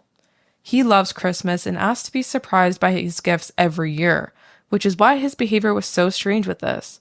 It's like he felt forced, and I'm trying to tell him not to feel that way. I said to please just let the kids make something for me or for them to pick out something special. Now we're both upset, and I'm feeling like I should have just kept my mouth shut. This is such a stupid thing to worry about. I just also had enough of him complaining about it. This isn't what Christmas is all about. I just want to spend time with my family, go to church, and watch the kids' eyes light up and have a happy day. I don't want to hear any of his complaints about getting this anymore. So, am I the asshole? Did I ruin Christmas? No, your fucking husband ruined Christmas. Who goes around announcing, oh, I'm going to get you that for Christmas. Oh, I'm going to get you that for Christmas. Oh, I'm going to get you that for Christmas. And then he also doesn't like that. He wants to be surprised about everything. Yep. Hypocritical little bitch. Yeah, he's being a hypocrite. Also, like, why would you want to ruin this? Like, why would you want to ruin the surprise? That is the best part of Christmas. Why it's would the only you? Fucking part. First of all, why would you announce it that you're going to get this for your spouse? Yeah. And then also like throw it in her face like she's begging you for it. That's a really weird move. That's a really weird move. I want some art. Okay. I want to buy art when we in our next place. I'll get it to you for Christmas. I always look at art and I'm like, yeah, I want that for the house. And then I look at the price tag. I'm like, $6,000. Crazy. I'm not buying that. I'm gonna paint that myself. We don't have the appreciation maturity to appreciate it, honestly. Like I look at art and I'm like, I can make that. Right? I swear in the next house, guys, I am going to set up like little painting section for us. And when we see something that we like, we're going to take a picture of it and we're going to try and recreate it. And then we'll hang that on our wall. Perfect. Our own paintings. Yeah. Have a story to it. All right. There's an update. My husband wrote me a long apology saying that he was an ass about it all. He said he will find me something different and he knows he ruined it. When I pointed it out at first, he got defensive, and after he thought about it, he said he was mostly mad at himself. I told him that he made me feel like a spoiled child for something I didn't even ask him to get, and he agreed that he handled it so badly. That's right.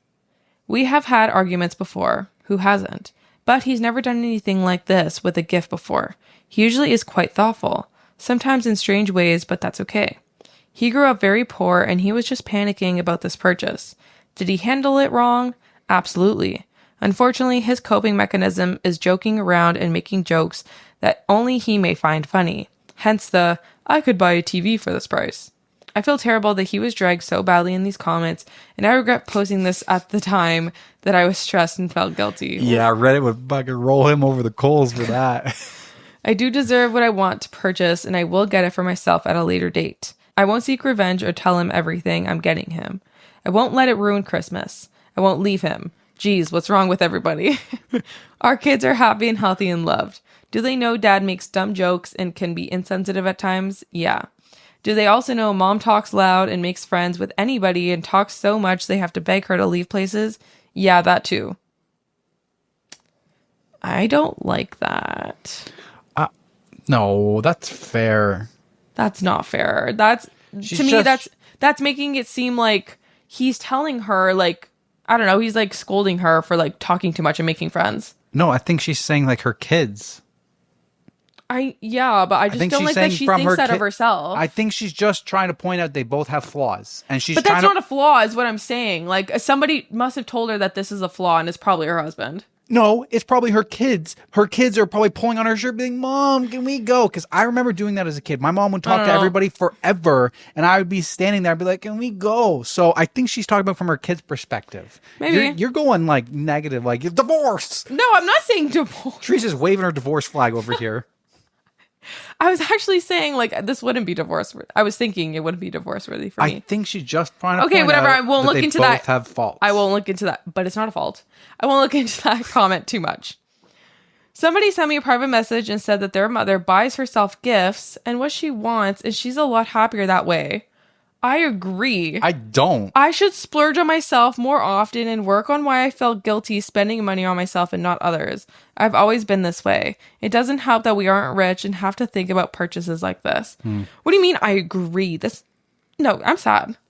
For those of you who are sympathetic and gave advice, thank you. Reading the comments, I also think that he was completely the ass in this situation, but not an ass in general. I would agree with that. He that's one fine. Mistake, whatever. And this part where she said that the mother always buys herself gifts and she's a lot happier that way, I think that's sad. That's sad. I think that's sad. You have to do that. But then when she says I should splurge myself more often and work that's on why I feel fine. guilty. Splurging on yourself. We aren't rich and we have to think about purchases. Okay, I can understand that. Yes, I get that. But I don't know, like buying herself gift, that reminds me of like the moms who wake up on Christmas morning and have nothing in their stocking. Yeah, that seems sad to me. Yes. Don't do that because you're taking away the effort that he should be doing. Exactly. That is not on you to buy yourself gifts. No, exactly. But I think the thing that I should going with is I should splurge on myself more often. And I'm like, oh yeah, people don't splurge on themselves all the time. We just buy whatever we want when we want. Okay. Like in a sense, like we're not buying huge ticket items, but like we need small little things. Like we just order on Amazon. Like I don't wait for Christmas to get things, but I'm also don't have kids that are relying on my money, so I'm not on a tight budget. If I want something, I'm like, okay, I have the money for it. I get it. So I'm not like we aren't rich. We don't have it. We're not rich either. But like if I want the thing on Amazon that's $50 to $200-$300, I'm just getting it. I'm not waiting for anything. I don't know. I've got shred in the comments for being too privileged with my money talk. So. You have made some comments before. So I'm going to refrain from responding. Yeah. Stay quiet over there. Okay. Top comment. Not the asshole. He ruined Christmas, and I wouldn't be surprised if he was complaining either to get you to change your mind and not want the gift anymore, or feel like you owe him for getting it for you. I wouldn't say he ruined Christmas. I just think he's not doing a good job at Christmas this year. It depends, like, how far you let it. Like, if you're fighting and stuff and it's, like, over a Christmas gift, like, I don't know. It could ruin Christmas. If you're, like, fighting over Christmas, I don't know. Like, there's probably going to be resentment when you're opening up gifts on Christmas morning. Like, that's true. But sounds like they sorted it out. Yeah. They apologized. That sounds like a healthy relationship. Was probably before the update. Yeah. They got communication. Yeah. Yeah.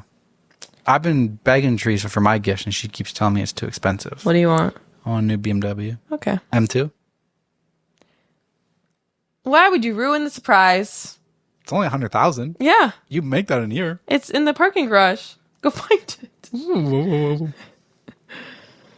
All right. But does anybody else, when they get into their car, just like envision their next car upgrade? No. Every single time I get in the driver's seat, I'm like, I can't wait until my next car. I just look forward to my next car. Could be me. Yeah, it's weird. You're calling yourself weird. Yeah, I'm weird. No. All right. Back to me? Yes. All right. Back to me. This one's coming from r/confessions. Posted by Twizzles. I got mad at my girlfriend today and opened her MacBook Air I had wrapped under the tree and rewrapped it and addressed it to my son. Girlfriend and I got into an argument over our kid's Christmas spending budget. We both have a kid from a previous relationship, her daughter and my son. We have an agreed budget of $1,000 for each kid. We have met that budget for both kids last week. Today, she tells me she wants to get her daughter a phone and wants to buy her the new iPhone, easily putting her daughter close to $1,200 over our agreed Christmas budget. Oh my God. We have a shared bank account, so it's not quite the it's her daughter and it's her money, so what's the deal kind of thing. We argued for 3 days over the issue. We couldn't afford to spend another $1,200 on my son to even out the budgets again at a ludicrous $2,200 each. My son would have never known if we spent the extra money on her, but that's not the point. It's unfair, and in my opinion, that's favoritism. After another very heated argument over the issue, I walked over to the tree, grabbed her present, opened it up in front of her, and then rewrapped it and addressed it to my son. Now the budgets are mostly equal again, give or take $100. Merry Christmas. ... Bitch. Oh. Damn. What the heck? P.S. The MacBook was purchased on my personal credit card, so she wouldn't have known about it. Like, yeah, I assume that. You didn't need to put that disclaimer. $1,000 is crazy. Okay. Regardless of the budget, like maybe they're rich. I'm not one to judge. If we were rich and we had kids, I would want to spoil them too. Like the budget would be pretty crazy. Yeah. I would say so. Yeah. Like if you have the means to, why not? By God, if we had fucking kids, oh my God, we would like stop spending money on ourselves just to fucking go nuts at Christmas time. Yeah. Anyways, budget aside, I will say he is definitely right. Because, yeah, you don't want to have that disparity like that other story. Yeah. Like, you don't want to show favoritism. I would say even if it was her money, it's her daughter, it's her money, so what's the big deal? Would be like, well, my son is going to be like, Yeah. they're kind of even, but then she got a whole iPhone ahead of him. Yeah. So that's not really fair. Also, it's like $1,000. That's a huge fucking budget. What is this, Harry Potter, where you need 17 presents under the Christmas tree? Well, yeah, I know. I'm trying to, like, see past that part, but everybody lives in different tax brackets, I guess. That's true. But yeah, I think, no, it's fair. He opened up her gift. I don't, like, yes, it's petty, but it's justified. Like, I feel like, I don't know, sometimes it's okay to be the asshole. It's If you're having the argument over and over and over again, you're not making any headway. you prove the point. You want it to be even for your son, that proves the point. And that makes it even. You want to get the iPhone for your daughter? The only way we can make that even is if we do this. If you want to get the iPhone for the daughter so much, that's a huge gift. You could just you could return some of the other stuff. Yeah. Well, no, maybe the full 2200 is the iPhone. No. This was 6 years ago. The iPhone would have been $1,200 back then. Oh, okay. What do I know? Yeah, no. And it says wants to buy the iPhone, putting the daughter close to $1,200 over the budget. Okay. You gotta keep it even. Yeah, I agree. Gotta keep it even-ish. Yeah, like it doesn't need to be to the penny, obviously. No, like some you could be like $200 off, honestly. Like if kid A wants the budget this big. Kid A wants the scientific kit that's $500, whatever, and kid B wants the Lego set that's almost the same size box. Those are equal gifts. Lego's $100 and the scientific kit was $500, and the kids, they're gonna think it's the same freaking shit. Yeah. Okay. Top comment or? Top comment: a classic Christmas tale. That's it? That's it. Interesting. Second top comment: you guys are gonna do great. Interesting. Third comment: is a 1K budget for one person's Christmas presents not insane to anyone else? Yes. How much do you think your parents' budget was? As a kid? Yeah. Mine was probably like $100. Yeah, I would say not more than 100. I feel like that Tabatelli's bicycle is the most expensive thing I ever got. I would say even less, honestly. Besides a GoPro my dad got me when I was like 75. 17 or something. Yeah. Yeah. But back then, like $75 to $100, like it did go farther. It did. This is still 6 years ago, so. How much did you used to get for the Tooth Fairy? $10, I think. I used to get 20s. Or five or 10. No. What the fuck am I saying? I got $1. It was a loonie. Really? That wasn't a bill. It was a coin. I think it was a loonie or a toonie. I think maybe a toonie. I used to get $20 all the time. No, Never it was like wavered. a freaking toonie. I never really got money. Never got cash. Never got money or anything as gifts. Really? I didn't have rich uncles or anything. My grandparents used to give us money. You know, I would get money from my grandparents. Yeah. Yeah. Yeah, I would. Yeah. Okay. All right. Back to you. Come on, we need to rapid fire these. I feel like we are. I've got like 7 more. We're not going to get through all of them, but I feel like we're going pretty fast. Okay. I got 9 more. I guess Brother. Some of them are going to have to go on a Patreon. Yes, obviously. Am I the asshole for not wanting to host Christmas after the family stole all the Thanksgiving leftovers? My husband and I hosted the family for Thanksgiving. We made 2 turkeys, a ham, 20 pounds of mashed potatoes, 2 pans of dressing, sweet potato casserole, the full Thanksgiving menu. My in-laws bring a ton of desserts, trays of cookies, pies, rolls, etc., which helps so much. We had a lovely evening. Good food, good drink, good company. Later in the evening, when people were packing up to go, my husband had brought some plastic leftover containers for this moment and said, "Help yourselves to some leftovers."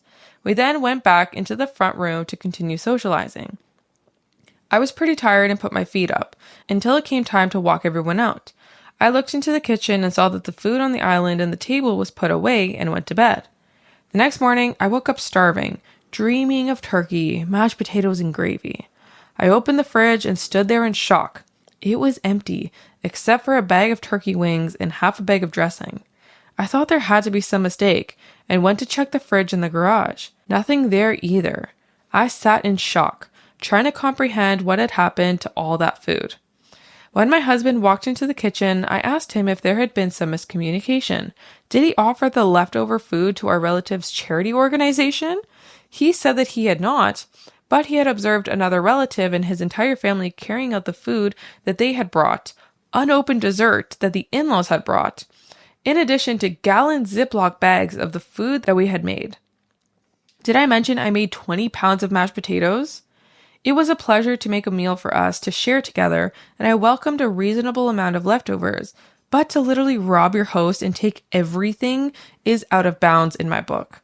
Now I don't want to host Christmas because of this greedy behavior. Am I the asshole? No, you don't have to host Christmas. You don't have to do that. No, it's a privilege. Me hosting Christmas is a privilege. Yes, I agree. You don't have any obligation to host Christmas. And yeah, I would be pretty freaking upset. I'm dreaming of turkey. Thanksgiving leftovers is literally the best. The best food you can have. Love it. So yeah, I would be really disappointed too if I woke up thinking that I had a full Thanksgiving meal in my fridge and there was nothing. I'd be really sad. But to play devil's advocate, and I know a lot of you don't like that, I also feel like it could have been a miscommunication and not intentional. Like everybody took some, and nobody really knew like they were leaving the host with none. Do you know what I mean? Yeah, like, that too. And some people too, like depending on like their families and stuff, like some hosts don't want the leftovers. Some people literally want you to clear it out. Please, everybody clear this out. We don't want any leftovers. Like we've done when we hosted Friendsgiving. Yeah. I was begging my friends to actually take everything because we had our factor meals that week, and I was like, it's gonna go bad. Like ThreadTalk 50 to save on your factor meals when you order for the first month and 20% first order and 20% after for the rest. Anyways, use our code to save. Okay. Go ahead. It's not an ad, but kind of an ad.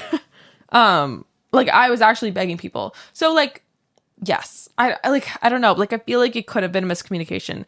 I'm not going to say it wasn't intentional, but I'm not going to say that it was. Yeah, it's hard to know. We don't know. Hard to know what was going through their heads. Has this happened before? Like, are they usually greedy with food? Right? Is this the first time? What if one of them was like, hey, I'm actually literally there's so much here. I'm going to take a lot and I'm going to go drop it off somewhere on the way home. I feel like that you should be asking though.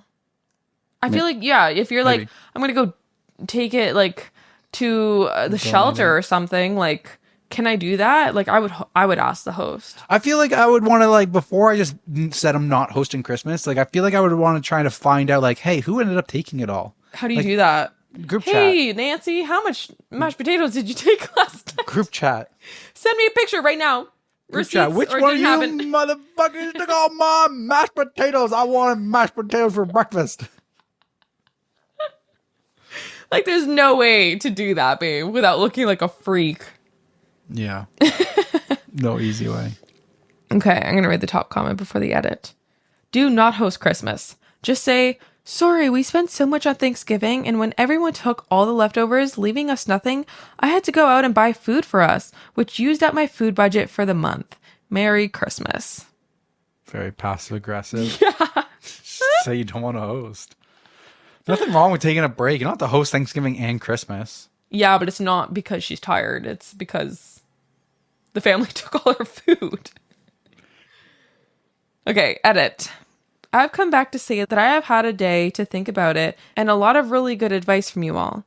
I agree that I should have stayed on the job a little longer and put food away for my family's meal the next day, and then either apportioned the leftovers out or let them have it afterwards. I clocked out early and that's my own fault. That's kind of fair. That is fair. I didn't think of that. Like you bring the leftovers back to the kitchen and whatnot, package up what you want to keep, and put then it in say the rest fridge, is free. let everything the rest is free for all. Yeah. Hold back a little bit. Hold your hold back. Yeah. Some said the intent was probably not malicious, that they may have taken my and my husband's disinterest in boxing the food up as a signal that we were done with it entirely. Others said it was a compliment to our cooking, that it was so tasty that it became irresistible. That's a good way of looking at it. A lot of you have been through something similar or worse. Food removed from funerals and weddings, and you just made adjustments on how you handle things. I think that's what I will do too. Follow through and put up the part I want to keep before enjoying the festivities, and that way everyone has a good time and we all get a second plate the next day. I may also host Christmas, but it will be more of a potluck situation. Thank you all for the advice, even the ones that said you're the asshole. I like to think that I earned something. I like to believe that Thanksgivings and Christmases should always be a potluck situation. I agree. I Shouldn't be on always one person. bring something. Yeah. I bring my rice. I always bring a nice rice I always recipe. we bring like 4 things. You always bring stuff. Like I would feel bad showing up empty-handed. I don't think it's all on the host to make all the food. Yeah. Like they're already doing enough, but like they'll usually make the main thing, like the turkey, the thing that has to go in the oven, or the ham. But all the sides should be brought by everybody. It should be a potluck situation. And another way of looking at this is like if somebody in your family like did take a lot of food, it kind of says that like, hey, maybe they're in a situation where they're like thinking like, hey, this could save us money for the next week. Like, let's not pass this opportunity to like save on a little bit of money. Like maybe they're in a little bit of a tighter money situation than you are. So at that same point where like I would feel tough, I'd be like, oh, they took all the food, but like, hey, like maybe they're in the situation where they need it. We don't know what their finances are like. So maybe they need it more than we do. Yeah, possibly. I hope she hosts. I hope she doesn't let this like she said, a lot of people thought that it wasn't malicious, and I would agree with that. She sounds like she's a good cook. Yeah, I want her to try her stuffing. Yeah. Why did that sound dirty? You want to get stuffed? No. Please, what the heck was that? I don't know. You're a freaking weirdo. Okay, back to me. Okay. This one's coming from Today I Fucked Up. Today, I fucked up by leaving THC chocolate out and sending my mom into orbit on edibles. No. My cousin decided that it would be a good idea to give my dad 2 squares of THC chocolate for Christmas because he'd mentioned that maybe he'd want to get high. My parents are 75-year-old Republicans. Oh my God. That was a big maybe. Well, my mom is like an unsupervised puppy when it comes to chocolate. You can put half of a candy bar down and yoink, gone when you come back. You can guess what happened. My mom went sniffing for some chocolate and found it, and ate both squares of chocolate. That's 8 to 16 doses, depending on one's tolerance. And she got so high that she couldn't move or talk. Her last words, high as a kite, were, quote, I think this might be the end. Before my dad, fearing that she'd had a stroke, called an ambulance. Oh my God. They took her to the hospital, and when she came around after a bit, the doc asked her what she'd eaten, and she said, just 2 squares of chocolate. At which point, I assume my father face-palmed, and my parents had to tell the doc that my mother was in fact simply higher than the Red Bull Orbit jumper. Anyway, they ran every test in the world on her and found out that she actually had major blockage in 3 coronary arteries, 97%, 98%, and 99%. So now she's having triple bypass tomorrow. That's it? What the fuck? TLDR, my mom got high as balls by accident. Turned out it saved her life. Jesus. Wait, that's crazy. It was meant to be. Yeah. Holy. I can't even imagine. Ooh. Wow, like, thank God. Second, so there's an update. Mom's surgery may be Thursday with the holidays and all. I decided not to mention that I put her story on the internet. Yeah. Update. Mom ended up having quadruple bypass and is recovering nicely. Thanks to everyone who checked in, offered help, and got a laugh out of the story. All the staff in the hospital knew about it and thought it was hilariously serendipitous. Also, check out my adorable mom. We got a picture? Aww. Stop, I'm gonna cry. Why is she so sweet? Yeah. Aww. Cutie. I love old people. Top comment. It's actually not a fuck up. Yeah, actually, you saved her life. Literally. Wait, was it his or his husband? It was a her. Her husband's. Huh? It was a her. Was it OPs or the husbands? There was no husband in the story. It was OP. The moms, the dad. What about the dad? I'm confused. Was it OPs or was it the dad's chocolate? Well, it was for the dad. The cousin gave it for her dad to the dad. Oh. Or got she it. did. Yeah. That's crazy. Sanity. All right. Me? Yep. Back to you. I think this is going to be my last one. You think so? Yeah. I want to save at least one for Patreon. Okay. Okay. Am I the asshole for telling my family they will be getting ramen noodles for Christmas? I, 27 female, have a son, 4-year-old male, and we just moved into our first apartment this past September. After saving for almost 4 years and working 3 jobs, we were finally able to get our own place. However, like last year, we could not afford to get everyone gifts. This year is especially difficult as I am not even sure how I am going to get my son anything, and I have a list of almost 37 to 40 people total, an immediate family that I typically have to get gifts for. In the past, I have tried suggesting doing Secret Santas, which everyone seemed to go for. However, they would want to do a separate gift exchange after, which almost defeats the purpose of doing Secret Santa. Not to mention, the limit is typically set to almost $100, which I simply cannot do. I've tried to explain before that I can't afford to keep doing this and for everyone to just not get me anything, but it's always met with an awkward conversation of, oh, well, you only have to spend $5, it's not too much. And no matter how much I say I can't, it doesn't seem to register. So this year, my family started sharing what they all want for Christmas. And I again said I can't do Christmas and to please not include me or my son as we won't be able to get anyone anything. It was met with the same response, so I simply said okay. Then, as everyone was sending their ideas in the group chat, I sent over the following. Hi everyone, I have said a couple times that I can't afford to do Christmas this year. However, it seems that there has been some confusion as to what that means. So, just to make everyone aware, you will be receiving ramen noodles as that is what I can give. Kindly send the flavor of your choice. Otherwise, the flavor will be given at random. Not even 5 minutes after I sent the message, I was removed from the group and got a bunch of messages saying that I was an asshole and should have just said nothing. I don't know what else I can do, and frankly, I'm at a point where I'm too depressed to care.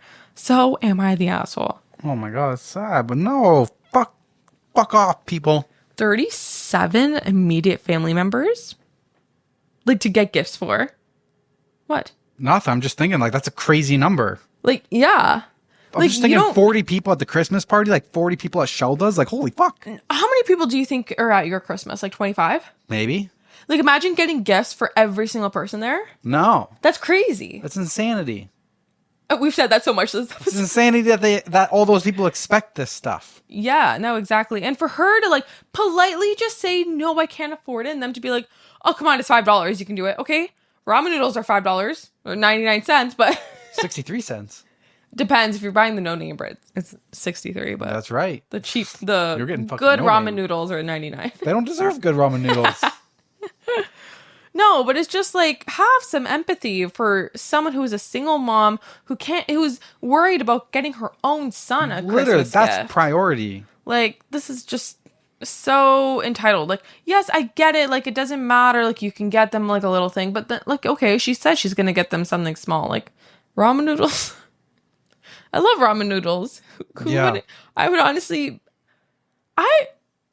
you know that video of like the kid who opens it up and he's like, hey, it's an avocado. Thanks. Like, he seems genuinely happy for an avocado. I feel like I would be like that. Like, if someone got me ramen noodles and like I know they're struggling and they're a single mom that has like a 4-year-old son, like I would say thank you.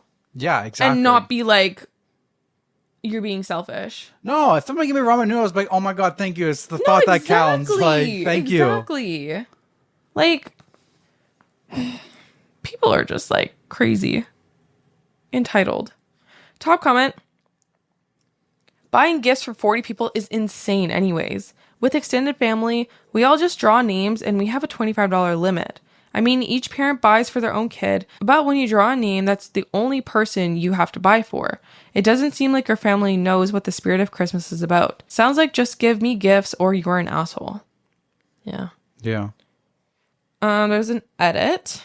Edit to add, I'm not making this expecting any sort of charity, nor do I want any. It is difficult enough having to admit to myself that I can't afford to do Christmas how I've been doing it, let alone to ask anyone for anything, which I know extends from my past, but that's a story for another time. As for anyone assuming this is fake, I really wish it was. Unfortunately, this has been a reoccurring topic for the past few years and has only gotten really bad the past 2 as I was searching for a place for my son and I. As for how much I spent last year, I had started purchasing gifts for my relatives back in June since I knew the list was long. That way, I wasn't spending all the money at once. A majority of it went towards my son, and I am glad I was able to give him one final big Christmas while I still could. Also, I have noticed people making recommendations to groups that post discounts, Amazon sales, etc., and I really appreciate that. If anyone knows of any more pages, please let me know, as it cannot hurt to be a part of more than one. I plan on sending a message out to all my family again today, explaining how I've been feeling, and I'm hoping they can listen, but who knows? It sounds like she's actually being like financially smart. Yeah. Because there's at a point where, yeah, you can afford to get, you know, some of these people a couple gifts and stuff. But when you start having $100 budget for 40 people, that's $4,000. That's not being smart with your money. No, I think the $100 budget was the Secret Santa. Okay, whatever. Even if it's $5. Yeah. Times 40 people. Yeah. It's never just $5. It's $200. It's never just that. It's always getting up there. It's just being like smart with your money, that knowing that you need to prioritize it for your son. Yeah, exactly.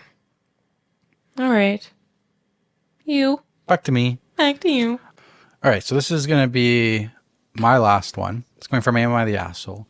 Before I get into it, don't forget, we have bonus episodes that come out every Friday on our Patreon. So if you guys can't get enough of us, you need more stories, I have like 6 or 7 stories that are left over that I'm going to be reading on Patreon next week. So come over, join us on Patreon. We appreciate all the support, everybody who's joined us on Patreon. We'll see you over there, and thank you guys so much. Yes, I will also be finding more Christmas stories, because after we do like our holiday theme ones, we like to do like a full Patreon episode of the holiday ones extended. Yeah, exactly. So yeah, if you can't get enough of the Christmas ones, come on over to Patreon. We appreciate the support. Thank you so much. All right.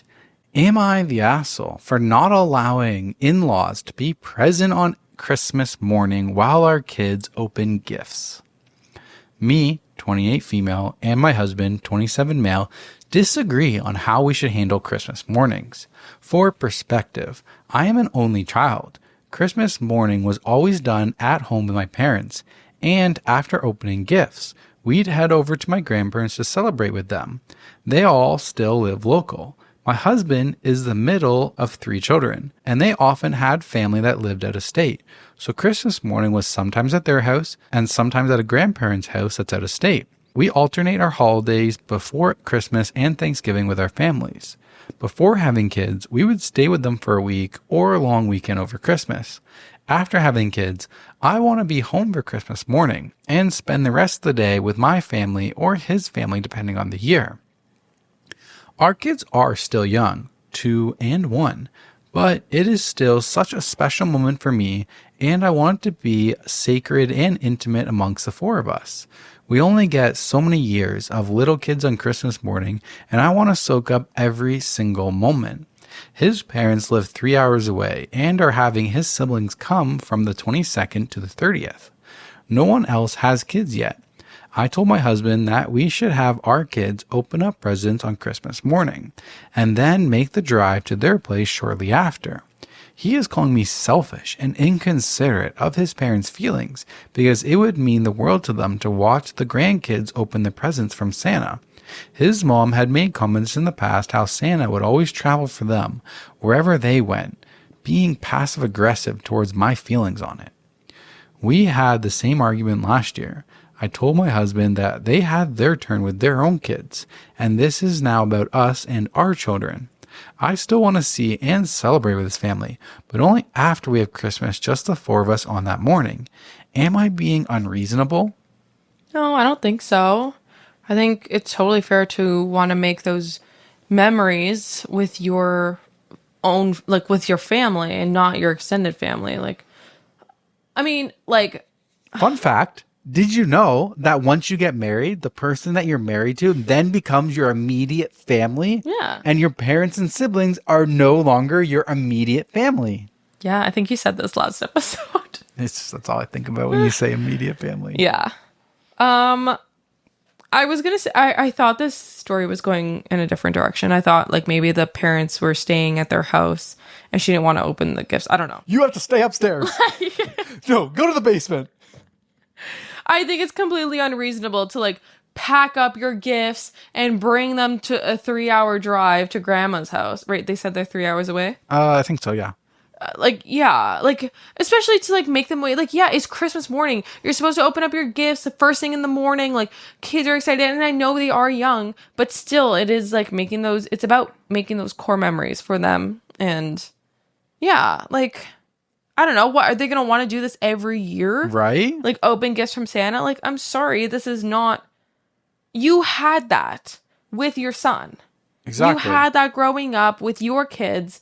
Now let me do it with mine. Like, exactly. It's you've already been through it. Like, that'd be like us driving to Sarnia Christmas morning. 3 hours? yeah, no. What are we leaving at 5 a.m.? Right? Like, What do you think? We have Santa's sleigh? We're going to get there extra fast? literally though. Top comment. I had exactly this issue years ago when my children were small, but the grandparents with us were lovely. We opened our present at home on Christmas morning, just us, and then traveled to the grandparents' house where, surprise, surprise, Father Christmas had left more presents for them to open up in front of the extended family. Oh. Win-win. I was gonna say that's great. That's what she's saying she wants. Yeah. That's exactly. She just says she wants to open up their presents at home when they wake up. Yeah. And then when they get to their grandparents, they can open up extra presents. That's a great compromise. Yeah, everybody gets what they want here. Well, that's not what the husband wants. Oh. The husband wants to leave first thing in the morning, drive 3 hours, Yeah, but not OP open up didn't anything. suggest this, so No, maybe that's what OP did say. Oh. OP said that. That's what Did I miss that? That's what OP says she wants. Da-da-da-da-da.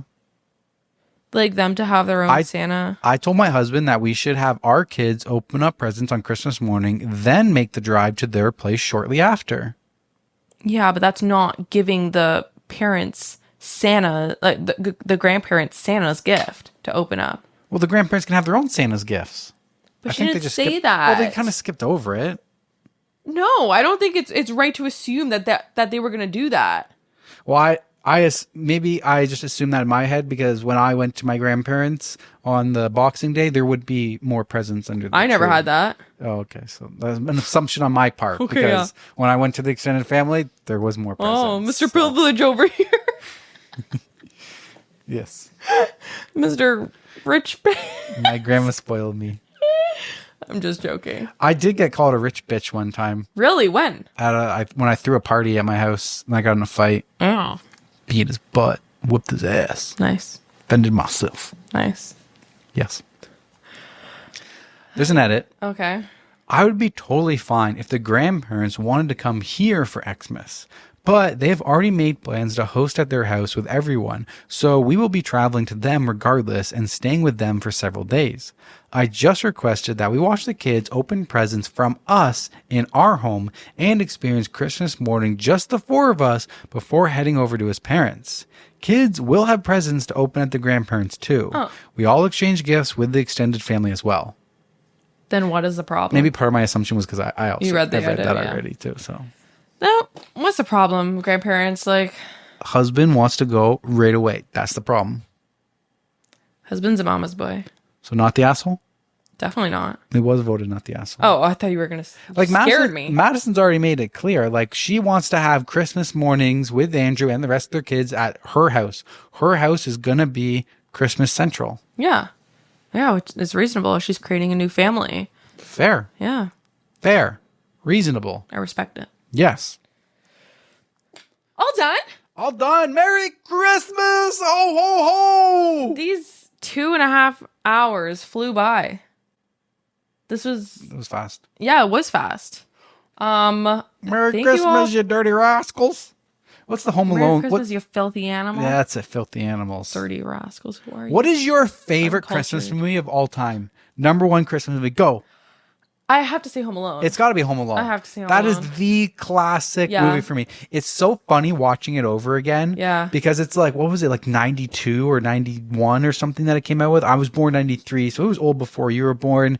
And then like the scene where he shows up with the pizzas. Yeah. And he's got like so many pizzas. You had all those pizzas and the kid couldn't get a slice of cheese. Yeah. It's so nostalgic. I will also say The Grinch, though, too. I love The Grinch. Jim Carrey, Grinch, that's nostalgic. Yeah. Both are so good. My favorite ones, now that I'm an adult, would be The Night Before Christmas and the Christmas Holiday Party or Office Party. Office Party. Office Party. Those are like the two best adult Christmas movies. I think mine's The Holiday. I love The Holiday. That one's so lame. Don't say that. Okay. I also love Christmas with the Cranks. Oh my God, there's too many to choose. That one's a good one too. Deck the Halls. I watched classic. it without you. Yeah, you did. Deck the Halls is a classic too. So many good ones. Yeah. So many. Christmas vibes. It's almost my birthday, guys. How old am I turning, babe? 31. And Teresa's turning 26. I always forget my age. You always I forget have your to birthday. ask. No, I remember my birthday, December 28th. There was a time a couple of years ago where I didn't get excited for Christmas really. And what changed? You made me change. Yeah. No, because I used to associate Christmas with my birthday, and once I got over 21, there was nothing good to getting older every year. I just got closer to death, so I just my God, unexcited me for Jesus. Christmas. But Can we not? help me change my mentality. I'm glad. Yeah, sorry about that, guys. Just speak my truth. I don't mind my birthday. But okay, we're not going to talk about birthdays. We're going to talk about Christmas. Christmas. Okay, what is your favorite memory as a kid with Christmas? I don't know. Like, I just envision Christmas. Like, I love, like, okay. I got a memory. Yeah. So, I must have been like 7 or 8, 9, 10, 11, 12, something like that. Okay. Right around that age. Like, right around the age where you kind of, I don't know. I believed in Santa a little longer than most kids should. So, I don't remember if I was with Santa. But my mom would take us to someone else's property. We would park the truck on the side of the road. And then we would be in like full snow pants, snow boots, jacket with a chainsaw. And we would hike ourselves onto their property. I can't remember. It was close to, I think it might have been her friend's property because Okay. the property was close to the farm that we got the hay bales from. So maybe she had permission. I can't remember. This is blurry. I just know that Trespassing. it could have been trespassing. We could have had permission. I wouldn't be surprised if we were trespassing. Okay. My mom knew this secret spot. And it was like not far from her house. Like it was just down the road. And we lived in the country, middle of nowhere. And we would park on the side of the road. We'd walk into there and we would go chop down a Christmas tree. And I just remember this vision of like the snow was like 3 feet deep. Like it's up to my crotch. No, Yeah. it's like 2 feet deep because I'm a kid. It's up to my like waist. And I'm plowing through the snow and we're like, yeah, we like this tree. We cut the tree down. All of us worked together to pull the tree through this thick snow, and we brought it back and we decorated at night while the snowflakes are falling on the outside. That's amazing. Decorating the tree. Like I feel like when you decorate the tree, it needs to be snowing outside. That's like picture know. perfect. When you're opening presents on the inside, it needs to be snowing on the outside. Yeah. That's good Christmas memories for me. My mom, I guess, even like, she has her faults, but I guess she tried really hard to always make Christmas very special for all of us. And I appreciate that. So, Yeah. Yeah. And I think that's like what makes me really love Christmas was just like the magic that my parents made it be, because I will say like my favorite memory is writing letters to Santa and receiving letters back. I don't know. My parents did like this, I don't know, I guess online mail or something, but I would write letters, obviously send them out, and like actually send them out to like a postal address, like a real address or whatever. And then we would receive the letters back from that same address. That's cute. And it'd be like a personalized message based on what I had asked for. Like they would respond, like it was really thoughtful. Like they would respond based on like my request and like what I said and stuff. And like I remember every year I would come home from school like asking my dad if there was a letter from Santa in the mail, and I was like always so eager and anxious. And it was just the best day ever when it was there. And That's cute. I remember writing the Santa letters. yeah. I'm sad that like we're not kids anymore. It's like Yeah, I know. It's sad. it's so painful to like think that like we're never gonna get that like joy again. You get to live through it with the children that come after us, like either ours or aunts and uncles, whatever it is that happens. Nieces and nephews, yeah. Yeah. I just miss there always being like a foot of snow outside. I do miss the snow, but I think it's because we live in downtown Toronto. Yeah. Like when I lived in Newmarket, it was like always snow. I always say like snow doesn't stay on the ground anymore, but I live downtown. It's because we live downtown. Like if we live back up in Newmarket, Keswick area, like where we're moving to 2 hours away from Toronto, I feel like we're going to have snow all the time. Yeah, hopefully. I really hope so. And I guess my favorite tree memory too was always having a real tree. Always that pine. Yeah, I never had that. Pine needles smell in the house. That's a flex. Trying to stay up for Santa. Yeah. It's good times. I love Christmas, guys. Merry freaking Christmas. It's favorite time of the year. Yeah, as we mentioned before, next week it's going to be Christmas Eve. But we're going to be doing like a wholesome happy endings type of episode. Yes, the boss has declared that's the theme for next week. So I need to start finding some stories. Yes, I already have, I think, like 8 stories. And then yeah, we're filming this a couple weeks in advance, which we've been saying in the previous episodes, just because we do want to take a couple weeks off. But please let us know all of your questions that you have for us. Yes, Q&A. I have a question here for Teresa. You can answer. Okay. All right. So we had a question. It was from episode 35. This was our travel one, but it says, where is the villa and how did you guys book it? So the villa is going to be in a town called Palaya. The villa for our wedding, May next year. We're getting married. We're engaged. So, yes. It's going to be in Palaya, Tuscany. It's like halfway in between Florence and Pisa. I guess we can just say the name. We already posted like a... Yeah, I mean, the link is attached. You guys aren't going to come crash our wedding, right? Down below. Well, we're not going to disclose the dates. Yeah. So. It's called Podere San Giorgio is the villa name. How did you find it? I found it on Airbnb. Yep. Shameless. I don't care to say that. Like, how else do you search? I don't know how else you would. We live in Canada. How else do you search for villas in Italy for weddings? So there was quite a few options. There was. We chose this one because honestly, it was like a fairly good price. Decent price. And it had one of the best views. Like best bang for your buck. And a pool.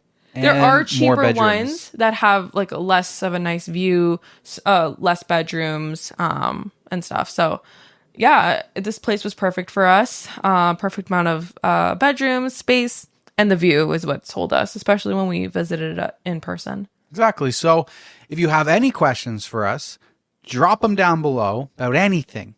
Nothing's off limits. Oh, really? Well, the things that are off limits, they won't know. You won't know. Yeah, your questions just won't get it. You just won't answer it. But nothing's off questions to ask.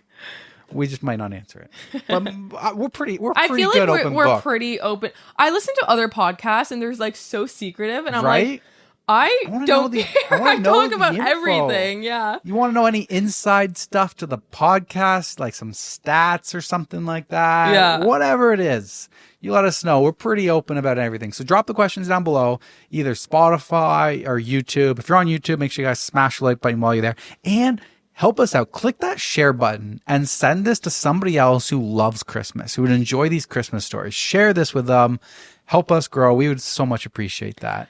Speaking of, today was, okay, obviously not when this comes out, but today when we're filming, it was the Spotify Wrapped Day. Yeah, we got the Spotify yearly analytics. This is our first year. This is this episode is our 1 year anniversary. 1 year. So it's like 50 weeks after our first episode, like when this is released. Yeah. Like when we got, sorry, not when it's released, when we got the Spotify Wrapped. So not even a year.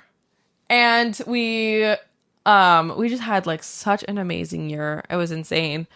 We didn't expect it. No. I honestly didn't expect anything from Spotify. Like we're at like 1.7 million streams or something. We're almost at 2 million streams in 1 year. In 1 year. It was amazing. I'm so proud of us how far we've come, and I cannot thank you guys enough. Like all day we had people posting their top 5 podcasts, like On tagging us on Spotify, Spotify. yeah. There were so many of you guys that we were in your top 5 and you were posting us and tagging us.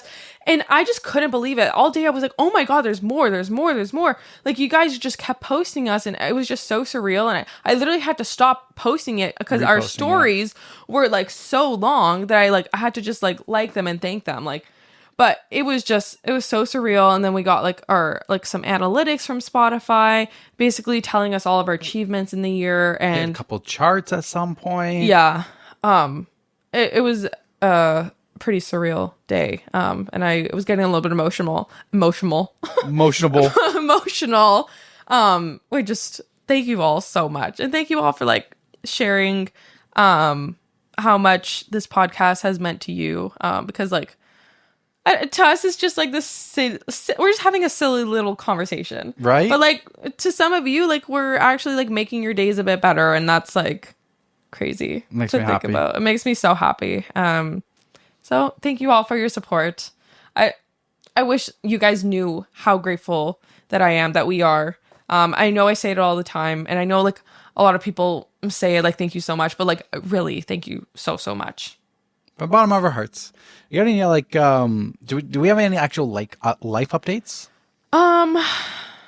We went to Dana's. Beautiful Christmas. We had a Christmas brunch. She makes the most amazing foods. Yeah. Meatballs are delicious. Well, she makes these little Timbit everything bagels with cream cheese on the inside. Everything bagel donuts. Incredible. Yeah. Incredible. Insane. And everything was so good. I look forward to this day every year. Candied bacon. French toast. So many desserts. Those desserts were really good. At the time, I didn't want any desserts. Full. I was so grateful you brought the desserts home because they were so good eating them at home. Oh, I'm salivating. They were good. And then she lives literally 5 minutes away from Madison. Yeah. And as we're driving up, I am thinking to myself, because we also carpool with my sister and Kat's friend, Megan. With Kat and Megan. Yeah, my other sister. And I was on the way up, I'm like, man, we are going so close to Madison. We're not going to visit. That just seems cruel. This is bullshit. But I didn't want to say anything because we had Megan and Kat in the car. I didn't want to force them to go to Madison's. And then Madison suggested. Was it on the way up or before we got there? Kat said something. You had said, is Madison coming? Yeah. And then Kat said we can go visit her after. I was like, oh, please, yes, thank you. And then we were there for 4 or 5 hours. Yeah, we definitely overstayed. Had pizza there. We had all dinner there and everything. Yes. Got home at 9 or something. That was nice. We saw Andrew. More time with Andrew. It was great. And we're going back in 2 days. We're going back in 2 days. We've seen him so much. And then we're gonna see him we're gonna see him Friday, we're gonna see him Saturday, and then we're gonna babysit him on the 15th. Yes. We're getting a Andrew night. Every week we're seeing him for 4 weeks straight. Exactly. We're getting an Andrew night to ourselves. Oh my God, and then it's Christmas. Bro, it's gonna be 6 weeks. Yeah. Amazing. Wow. Yeah. I'm so excited. What else we got? I think that's all. We went for a walk this morning. Oh. Teresa dragged me for a windy, snowy walk. I didn't drag you. I said I can go by myself. And I'm going to let you go by myself. Reverse psychology. Not reverse psychology. Guilt psychology. No. I used to go on many walks before you. You don't do that anymore. Because you're home. Right. So you don't go for walks by yourself anymore. I go with you. Exactly. So why? And I suffered this morning. Why are you complaining? Because I suffered. Why are you throwing it back? How many squirrels did I see this morning? 2. Not a single squirrel even came up to me. I had to throw them in the tree. Hopefully they get them later. Not a single squirrel came to me. It's too cold and windy. Yeah. So the reason I wanted to go on a walk because we haven't been going on a walk. Because when we were at Madison's, you got a snow walk. You got a beautiful. I did. Kat and I went on a walk. We walked the dogs. You want that again this morning? It said it was supposed to snow this morning, so I woke up early. I was so excited. Not snow, it's frozen rain. It was pretty torturous. Freaking torturous. Just ice pellets to the eyes. Literally. I was just looking at my feet the whole time, keeping my hood up. We were it was an hour walk. And this is the worst one. I'm done. I'm not doing any more morning walks. It's going to snow tomorrow morning. I do not care anymore. You can go by yourself. I think I might. I am officially done. I'm going to the gym. You can go by yourself. You're a big girl. Yeah, I can. Good. Okay. Bye. Bonne notte. Bonne freaking notte. All right. Merry Christmas. Wait, we got TV updates. TV. Oh, we do it. We TV updates. We just finished Survivor. I also have been meaning to say that I am also reading a Christmas book. It's called "'Tis the Season for Revenge." Well, hot and frisky. It is hot. It's sexy. And I will say, so far, I'm halfway through, and it's not very Christmassy, but I do like it. I like the writing. It's a spicy book. But I also like the plot. It's pretty good. So I would recommend. I know this is coming out like a week before Christmas, but I don't have a book update. I'm waiting, counting down for January for my pre-order. Yes. Fourth Wing book to come out. Yes. So I'm waiting for that. That's something to look forward to in January. Supercross starts in January, so I'm looking forward to that too. Woo! I had one person commented on YouTube. He gave me his Call of Duty. No, it was not in motocross. Call of Duty username. Oh, yeah. So we're going to kill some zombies together. Nice. So I got to add him back when I log in. TV updates. We just finished Survivor 45. season 45. Great season. It was okay season. I liked it. There's definitely been better so far. I liked it. It wasn't bad. Yeah, it was. We definitely continued watching it. We didn't stop watching it like Big Brother. So yeah, Survivor doesn't disappoint. Spoiler alert for Spoiler alert. I can't. I'm tired. It's so late. It's spoiler alert. Season 45. I really wanted Jake to win.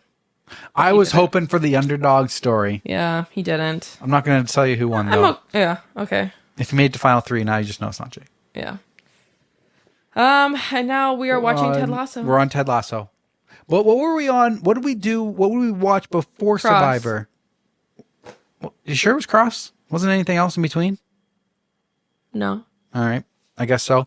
Me, on my own personal TV time, continuing to watch The Lioness. I started watching Landman. We got Yellowstone going on actively. And I started watching The Silo by myself. Yeah. So I'm all up to date on episode 3 of Silo. There's one more episode of Lioness on Sunday. I'm super pumped for that, I think.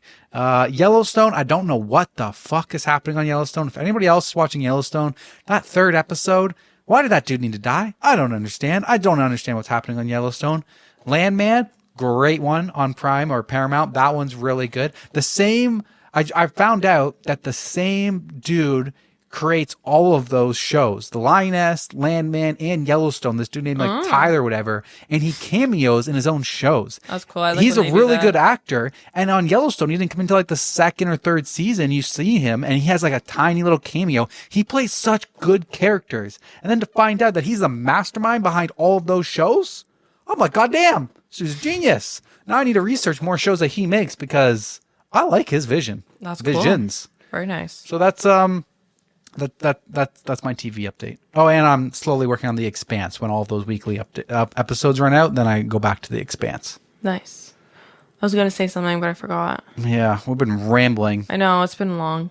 It has been long. There's been a lot of more storytelling at the end of this episode. Hope you guys enjoyed your classic content, enjoyed the updated content. So drop the Q&A questions down below and probably get to that episode 59. I think, or something. What episode is this? This is 56. This is coming out on December 17th. I would say 59, yeah. It's going to be like 59 or 60. We'll probably start rocking and rolling on Q&A segments. Yep. Rocking and roll. Rock and roll. All right. Sing the Christmas music. You better watch out. You better not shout. Oh. Let's try that again. Take it from the top. No. Take it from the top. I'm judging. No, take it from the top. Do they not say shout in the song? Actually... I have one more update. What? Taylor Swift's the final concert is this weekend, December 8th.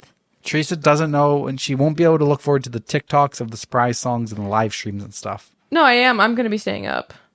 Well, no, I'm saying you're going to be sad when it's over. Oh, yes. I'll be sad when it's over. 100%. I'm really sad. When this comes out, it'll obviously already be over, but I'm really sad. Anyways, I don't need to ramble about Taylor Swift. You can if you want to. No, that's all. I'm going to sing Christmas Tree Farm now.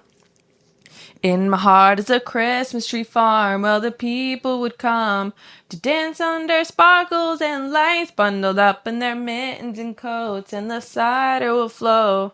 And I just want to be there tonight, sweet dreams of home. Okay, bye.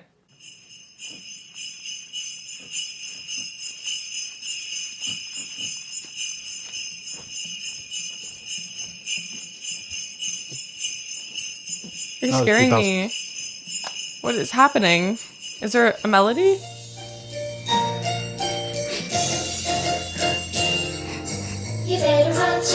You better not cry. You better not pout. I'm telling you why. Santa Claus is coming to town. Okay. Bye. Bye. Merry Christmas.